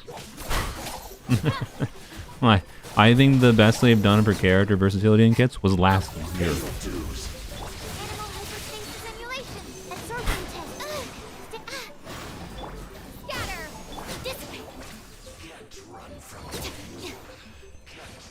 They did an okay job with Dendro, but like the actual Dendro characters they released tended to be relatively limited. The amount of different things we could do with different Fontaine characters though was amazing. And the amount of like different viable teams so many of the different Fontaine characters had was fantastic. Natlan characters in comparison are just, I don't know, welcome to the nation of racism. where we only like the people we like. And the Pyro Archon specifically wants one specific character to work. Not work. You don't need it. Like, I don't think it's worth stressing too much that, like, Moiga will be able to do not 0 damage, right? Like, she will be better than Yanfei or whatever as an on-field carry, even if you don't have Shalonen. But to actually unlock her full potential requires Shalonen. So, anyways. You think you're focusing on 4 stars too much? They've done really good with 4 stars, but like one of the... Okay, again, I want to go on a tangent, but if you go on, look up usage rates for Abyss, and look at Chevreuse. Chevreuse is one of the best 4-star characters in the game, and she enables the Overload Pyro Electro Chevreuse team archetype. You need to have some amount of it's not an easy, extremely low investment option, right? But you need to have some amount of investment into your pyro carries, yada yada. If you do, I don't need any browns because with this is already leveled up a little bit. I do need a few blacks. Here, let's just level up with it.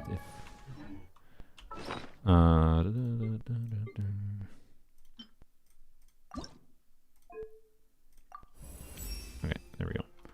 Now we just need whites and golds. Alright, we need 9 white and 4 gold. So, do that. That's 15, we need more.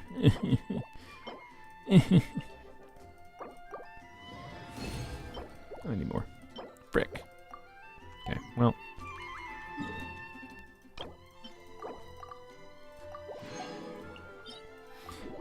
If you look at, what was it saying? Oh yeah, so like Chevreuse teams, I've used them every single Abyss cycle. Every single Abyss cycle.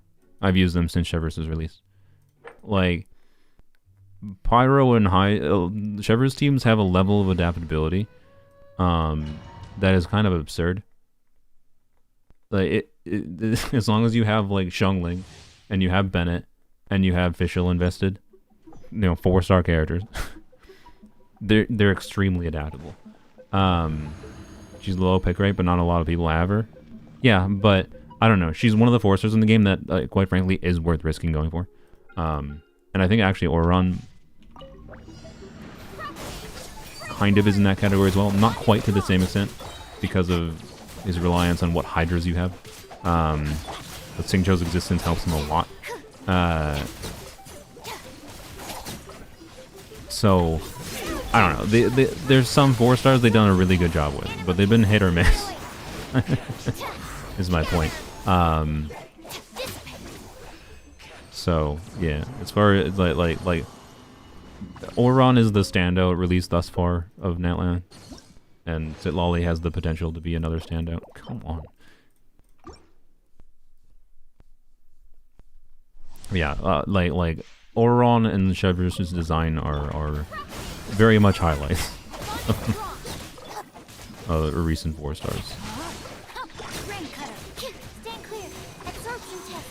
Oran is mostly worth getting because of the crazy artifact set. Yeah, but his ability to like the fact that I think he's a compelling risk worth going for on this account is why I think right. As far as trying to think about what I was talking about earlier, how do I my two main teams paths as far as okay, options for clearing Abyss is going to be a Chevr's team. So that's Bennett, Xiangling, Chevr's, Raiden most likely. Should be very compelling. And then the other most compelling option I see, okay, we can craft 2 more. I need to do at least 1 more run. Is a Raiden team, Raiden Chevr's team, right? Should be quite useful in many situations. And then probably sticking with a Hyperbloom team. But I need ways to try to improve a Hyperbloom's team's damage because it's not going to be perfect for a lot of situations. Nahida was a very, very important aspect of that. But I think Oran will actually help with that too. Again, by being able to buff Nahida and also buff other Hydra units that I get in the future. I think one of the smartest things I could do right now for this account, as far as planning out efficient, smart use of wishes, would be getting Oran and then getting Farina. And that's kind of almost it.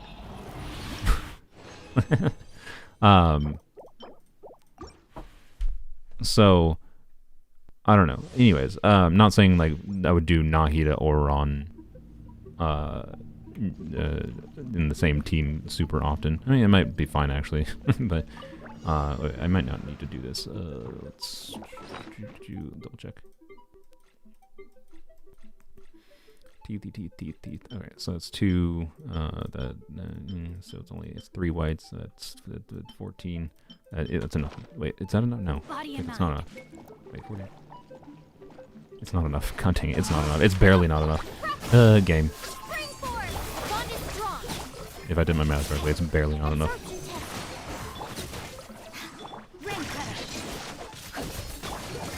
Yeah, the artifact set buffing Dendro is why I think it's compelling. It's the most compelling short-term option, and then he has potential long-term value. In doing electrocharge teams have very high situational utility that might be extremely valuable to have on the account. So being able to do Fischl, Oran, Sucrose, Xingqiu will be a compelling thing to work on and have an option for in the future. I would like Oran on this account just to have the option. I think that's enough. Maybe Sucrose will give you extra. No, she doesn't give. She gives talent materials, I think, right? I don't have Mona. Mona's the one that does a refund of these materials. Sethos needs more investment than most 4-stars. Yeah, I wouldn't have minded Sethos. Sethos would have been fun, but yeah, he would have taken investment. Okay. What am I doing? Do that. Do that.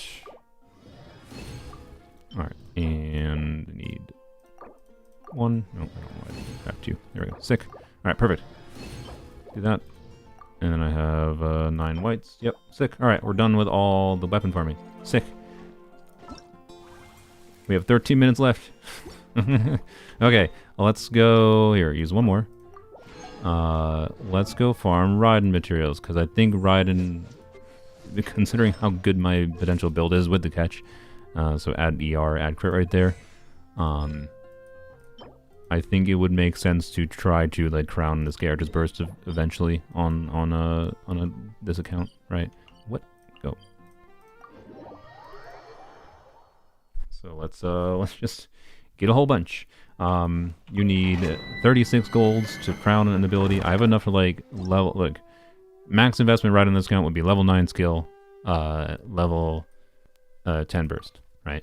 I don't think I need to stress that much about getting level 9 skill, but I think like we'll play on like level 8 skill. If in the next 10 minutes of farming I can do it. What is the enemies? Oh god. Oh god. Why? Why are the Inazuma demands this awful? So I don't have my burst up. Really? Like actually really there.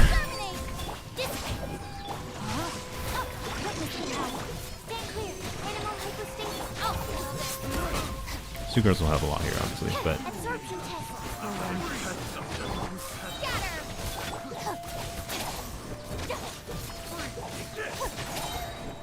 Okay, well, I'm not gonna get that much farming done, am I?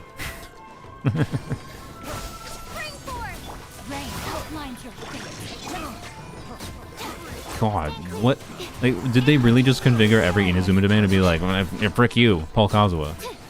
It's good lord, that's what it kind of feels like. Anyways, I do think it makes sense. Point is, I'm quite confident. By the way, Xiangling might not be the most compelling unit for Pyro or for Chevreuse teams on this account until we get C4 Chevreuse, or sorry, C4 Xiangling. I have a C0 Xiangling, right? So I think Pyro Traveler in the Chevreuse team would be better, right? Because the artifact buff, in conjunction with Pyro Traveler's own damage, is probably just going to be better. I'm guessing. I'm not 100% confident of that, but relatively confident. Stop blocking damage! I think what I need to do is like squat in the middle and... Oh, okay, Sucrose still managed to get some of them, but... Ugh, man. These little fricks at the side is actually awful. Another situation, but by the way, Nahito made this much better.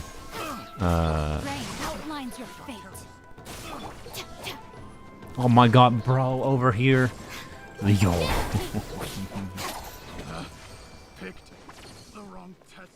Pyro Traveler have a Pyro Infusion? Yup. To be clear, that's going to require me to do a whole bunch of things. But yeah, they do. They do indeed.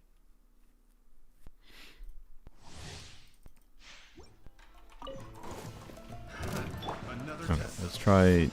Let them run towards me, like, right here.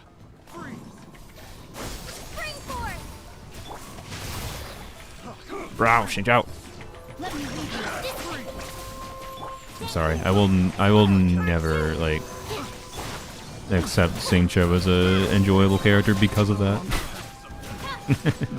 it's way too annoying when it happens. I am sorry, Zajef. I will never like your boy. And that is the reason why.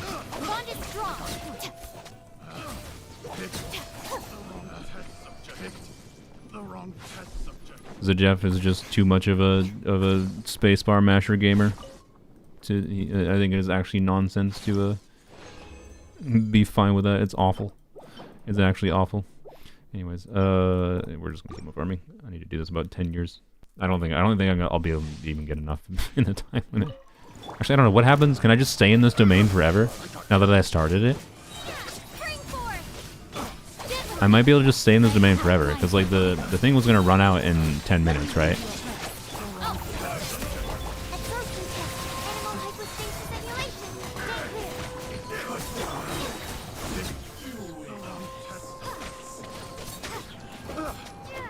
If you don't leave, you're not kicked out. Oh, yes. Okay.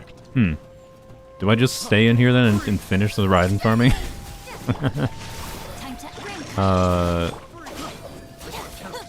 Okay. We'll do some math.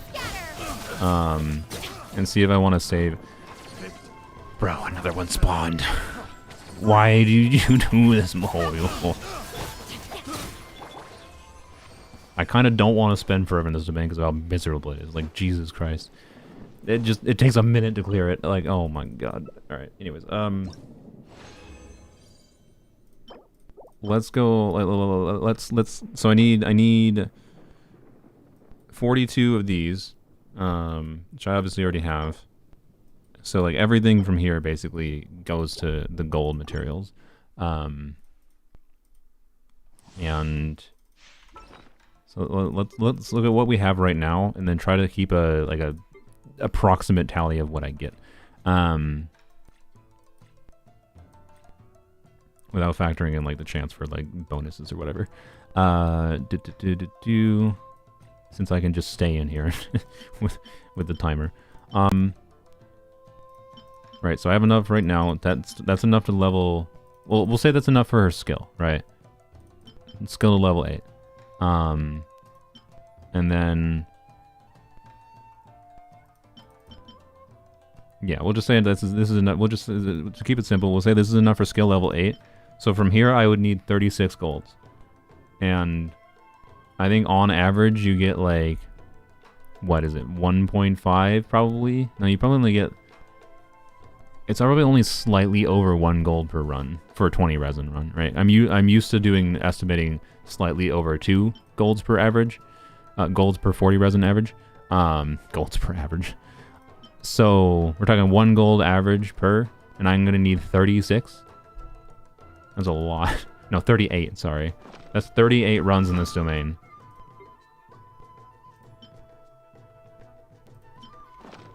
Okay, I think I have enough, but I'm going to spend. I'm going to spend until I get to level 9. I don't think I need to stress crowning. I don't think I need to stress crowning. No, we're not. No, not for all 3 talents. We're not doing Raiden's normal attack. That's literally useless. We're factoring in skill and burst, and honestly, skill will probably. You know what? I'm gonna backpedal a little bit. I will. I'm gonna say until we get 12 more golds, unless we get 12 golds and sooner than I expected. Because I would be fine with having level 9 burst and level 6 skill. The skill is not the priority, I think. The level pass, like I think the skill gets to lead level 8 after the burst gets to be level 9, right?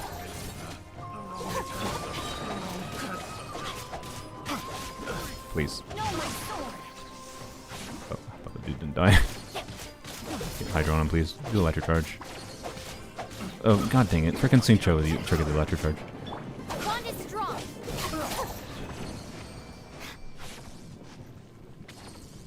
30, it's 38 for 1 talent. Yes, to crown.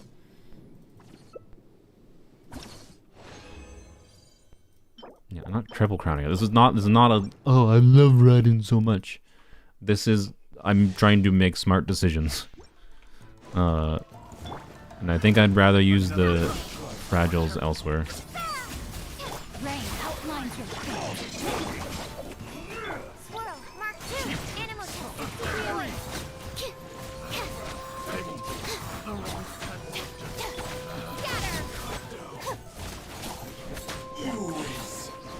Alright, yeah, buttholes.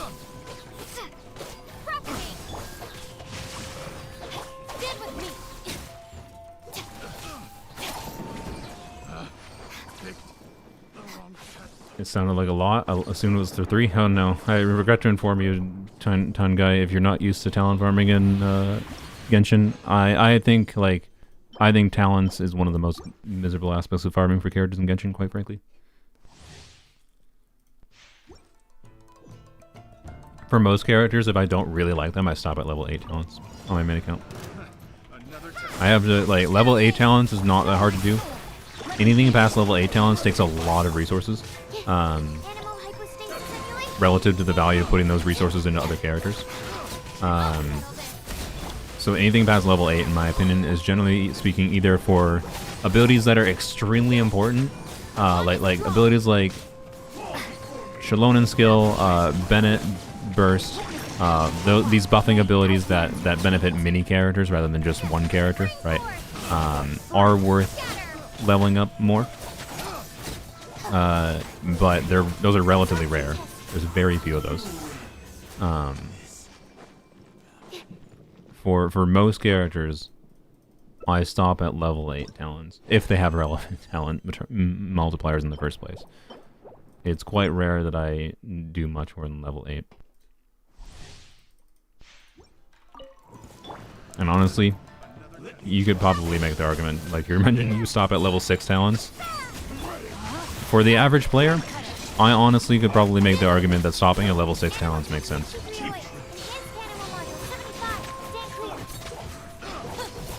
And that's from a perspective of the average player doesn't play Abyss, by the way. So, you know. Absorption test. Exterminate. Rain outlines your fate. Bro, can you die?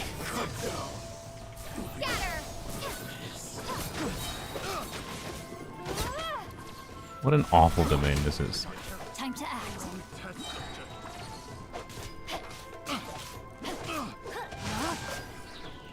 Honestly, I should have considered just putting Nahida in, but I didn't remember the domain. No, I can't even leave because I think I'm stuck in it. Until I...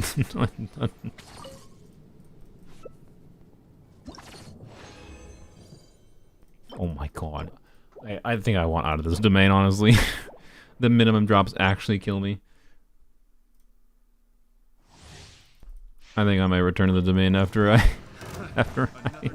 feel the need to. After I get Raiden leveled up, and then I'm like, okay, let's see how the damage is. You freaking ass!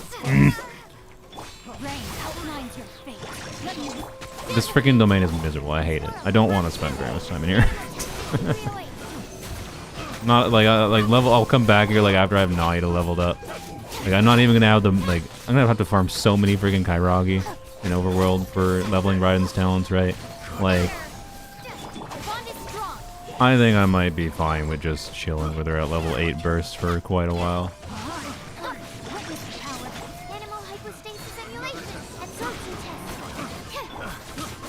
Bro, can you stop zooping? You are cringe. Can you die and stop interfering with everything I'm doing? God, I'll be honest, since they changed the cringe Monset domains from like the freezing stamina drain one, like that one, the stamina drain freeze one definitely got my award for the most awful domain in the game originally. That's gone now. You, Mahoyo. Two silvers and 2 browns should not be the minimum drops. It's god awful.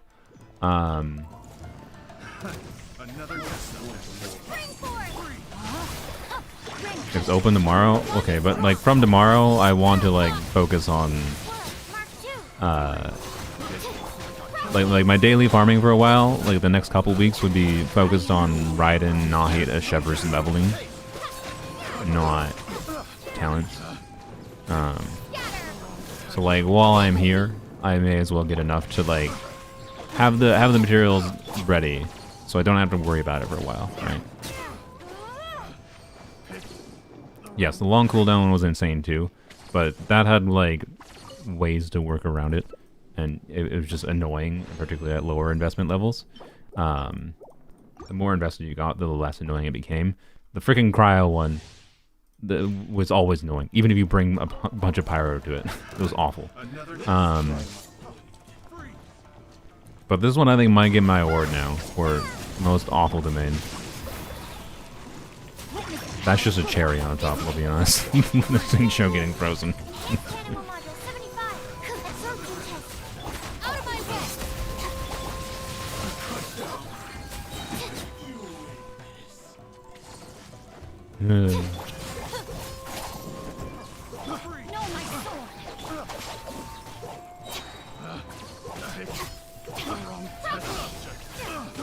I got careless.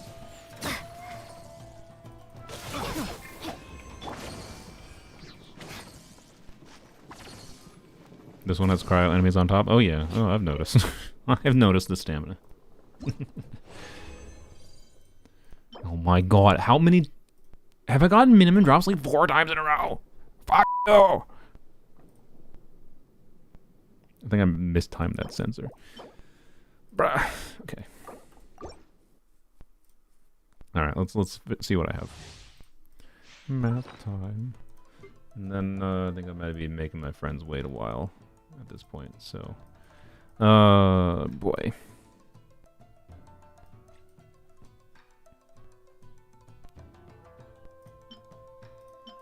Okay, so this is I can math. The minus 6 to 8 silvers. We have 20 on top of the 42. That would be at 20, so that's like 7. We don't even have enough. We don't have enough for level 9. Ugh. I do think level 9 burst probably makes more sense than level 6 skill. I think what I'll do, just for simplicity, that's enough for 7 more. I only need like, if I have enough for 20 gold, right? Getting both skill and burst to level 8 would be fine. Even if it makes more sense, I feel like, to put the materials into burst first over leveling the skill past 6. The skill do want to level up her skill because it gets burst damage bonus, right? I do want to level up right in the skill past level 6 eventually. So I may as well just like keep things simple and do 8 and then worry about the burst later. That's my current feeling. I am sick of this domain though. So let's do a few more runs. Like I think only 1 more fragile resin. And then I can save the rest of my fragiles for whatever. Another test subject. Scatter! Exterminate! Let me be. Bond is strong. Animal hyperspace simulation. Animal 6308. Stand clear.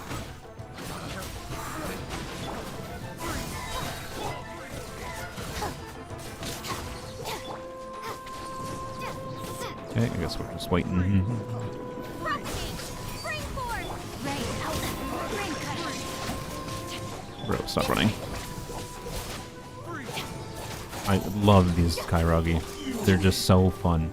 They're so fun. Animal 6308. Absorption test. Looking for a fight?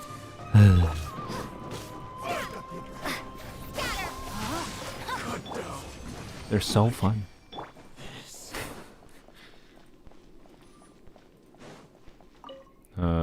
Isn't 3 boss drops average now? I wasn't talking about boss drops, but yeah, I don't get those right now because I'm AR 57.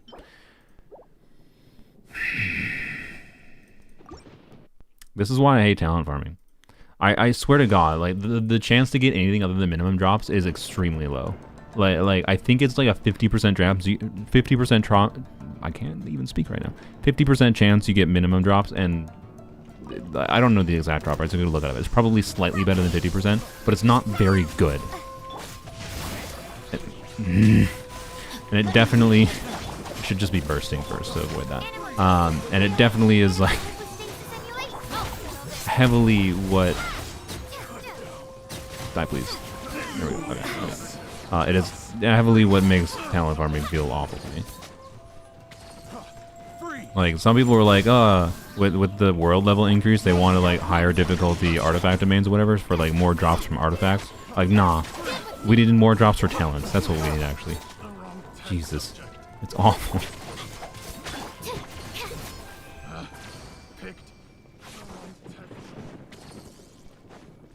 He's also lost only one 50-50. On this account, we lost no 50-50s. We've only gone to pity once. Oh, look, we didn't lose. Oh, wow, thanks, Mahoyo. Not minimum drops. F yourself.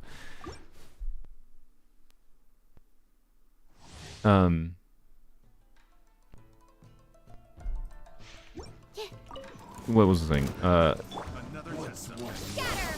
Yeah, see, when you don't get it's a 50% chance to get minimum drops, and it's a 50% chance to get This is what talent material feels. It feels like a 50% chance to get minimum drops, and then a 50% chance to get minimum drops plus 1 extra brown. That's what talent material usually feels like. Good. No, my sword. Ring cutter. Scatter.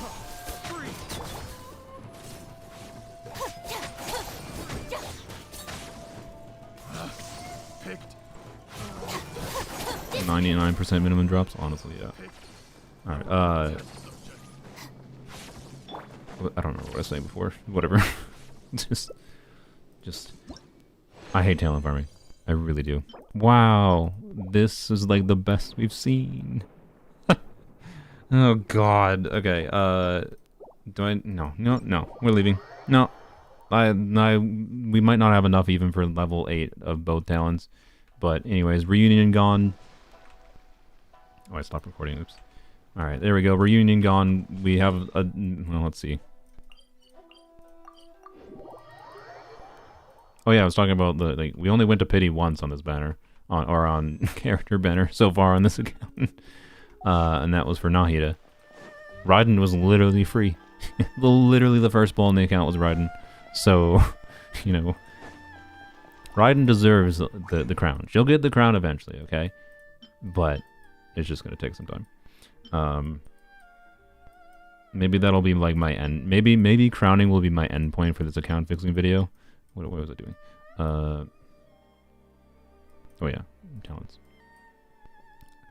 Because it's a very high investment thing, of course, to crown Raiden's thing, but I think worthwhile and would be a nice symbolic thing to do as a thank you to Raiden for showing up on the first poll on this account.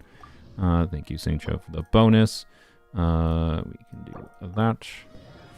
All right. I don't need 9 of those, but I'll leave it at 9 for now, unless I need the extra. Okay. And we need 42 of these, so that means 42 to 7, 18. We can do 6 here safely. We got plenty. Nice. Sick. All right. Wait. I only have 17. Oh, crap. Okay.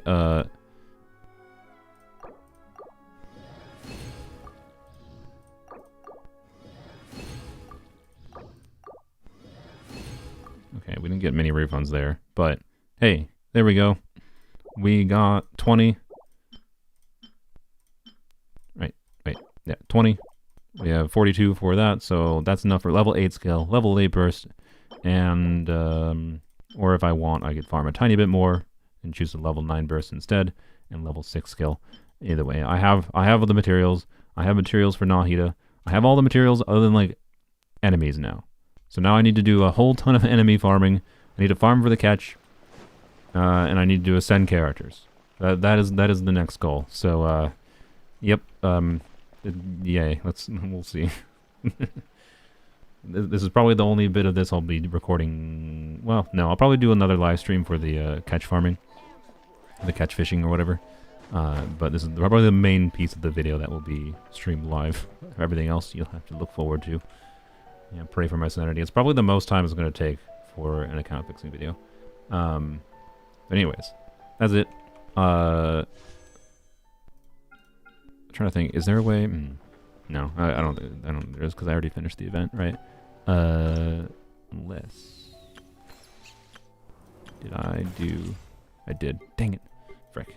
I was going to try to get like 40 Prima Gems quick in order to.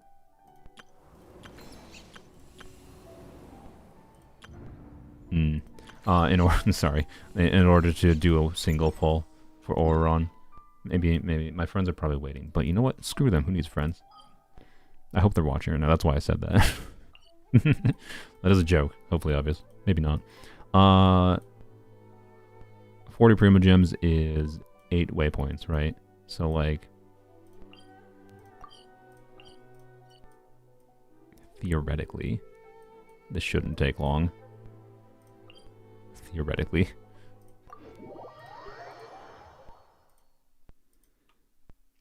who is the priorities right now as far as like characters to build. Chevrolet, Nahida, and Raiden. I would like to get Oron. Oron will not be a build priority, but will be a very nice option to have in the future. And he's a 4-star, so he might be gone for a long time. Vega 5 primos, yes. So I need. Oh wait, I need to get 7. I didn't realize it was 126. I believe I have 8 pity for 4-star pity, by the way. So the 9th wish next is not guaranteed to be a 4-star, but it is soft pity for 4-star, so it is likely to be a 4-star, but not guaranteed. Let's go get this one. You know what? It would probably be faster, I feel like. These. Because the carps exist here. Maybe. I don't know. Let's go get these first. Since I'm already here. I think this will be fast. Well, this one takes a longer. There's too much like mountainy. There's too much mountainy terrain. It's hard to evaluate how long it takes to get these. Oh good lord! Wait, I don't have any keys, do I? That would have been faster. No, I don't think I do. Nope. All right, never mind. Chenyu is very easy. Yeah, I think I'll go to Chenyu after I get this waypoint. I'm already on the way here.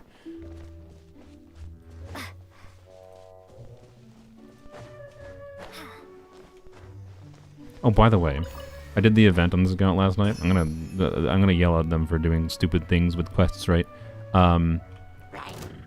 You know how Chenyu Vale like has the quest that it starts when you walk into the right. You walk the Chenyu Vale quest was like, oh, go over here, like, and then you get teleported, and the fish lady talks to you, then you teleport out shortly after. Like it's whatever. It didn't trap you in it very long, except as it turns out. The stupid like animal event I was doing yesterday, which has one of them is like over here, I think. Or no, it's over here by this waypoint. So I flew from Mount Outsong into Chenyu Vale to go to the event location. And because I had never been to Chenyu Vale before, apparently the entire region's border has a check for that quest. And it forcibly teleports you. So I flew from like, I slowly glided my freaking butt all the way from here to over here, and it teleported me over here. I got kidnapped by the fish lady. Like, brah. Mahoyo.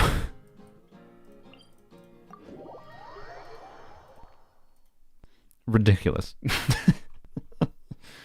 Oh, anyways.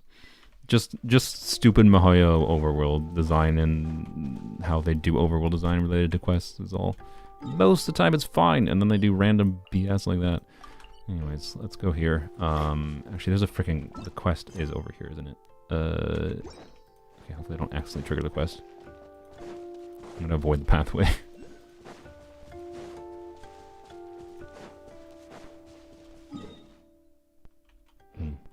Alright. This might not be as fast as I was hoping. I wish I had a character. Wait, you know what? I do have a character with a running ability, don't I? I have Lynette, which is not much, but it is something. Where is she? I'm blind. Where is she actually? Do I not have Lynette? There she is. Okay. Is it time for Oh yeah, of course. She's an Abyss reward. I forgot you have to hold. Good job, me. Good job. Success. I also went the wrong direction. Alright, that's fine. I guess we're going here first. Make sure we avoid the quest, I suppose. Oh good, there's a carp thing.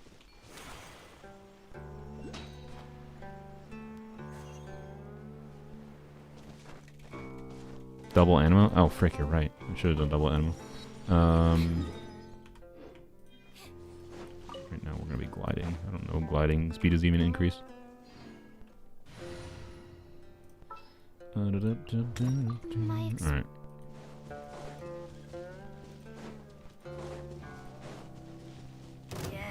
Hello. Where are we going? Oh, we gotta go up there. No, no. Oh, frick. Okay. Oh, there's a fish thing over here at least. Is there any other? No, there's nothing else to bounce to. Alright. Well, boink. Better to go on the ground. Yeah, it's probably better to go over here. Maybe. Let's see if she can Skyrim up the way. I'm used to Yelan, okay?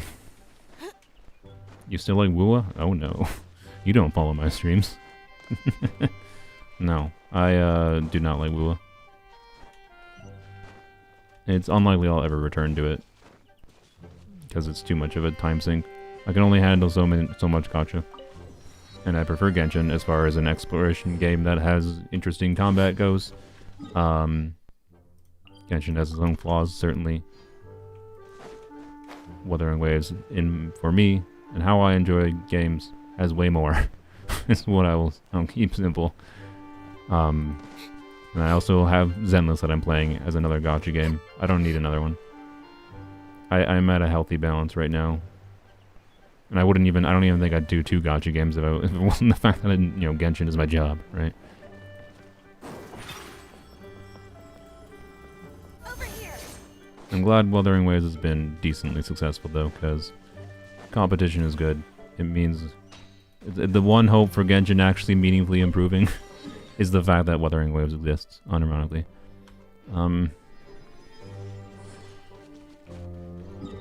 This is longer than I thought it would be, by the way. What are we at? We need 2 more. Okay. Yeah, probably that one into this one. But I feel like the Fontaine ones might have been faster.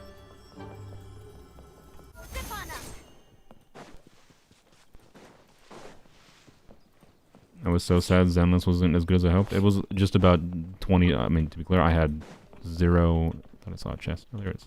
I had 0 expectations going in. So, technically 0 expectations going in means it was infinitely better than I thought it would be.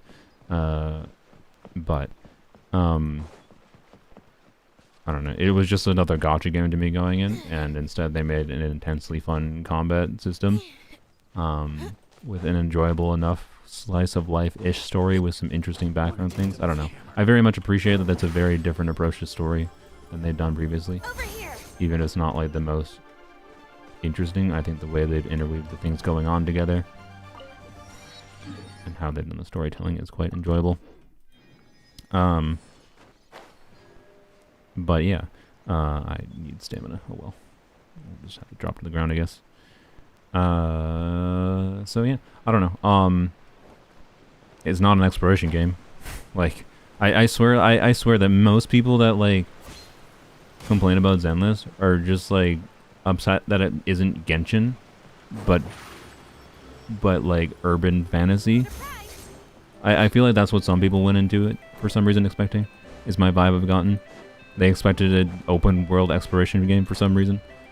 I don't know. Anyways, it's perfectly fine to not like the game for any reason, not play it. I don't care. Just my interpretation of many people's expectations was like people trying to think Zenless should be something that it isn't trying to be. It was trying to be more its own game than people were giving it credit for. And they're just like, why were you more like other game I like? What? Alright, so anyways, was that enough? Yeah, that's enough. Sick. Alright, let me double check. I think we had 8 pity. Yeah, so hopefully 4-star. Oron, spare me the 4-star paint. Thank you. And thank you.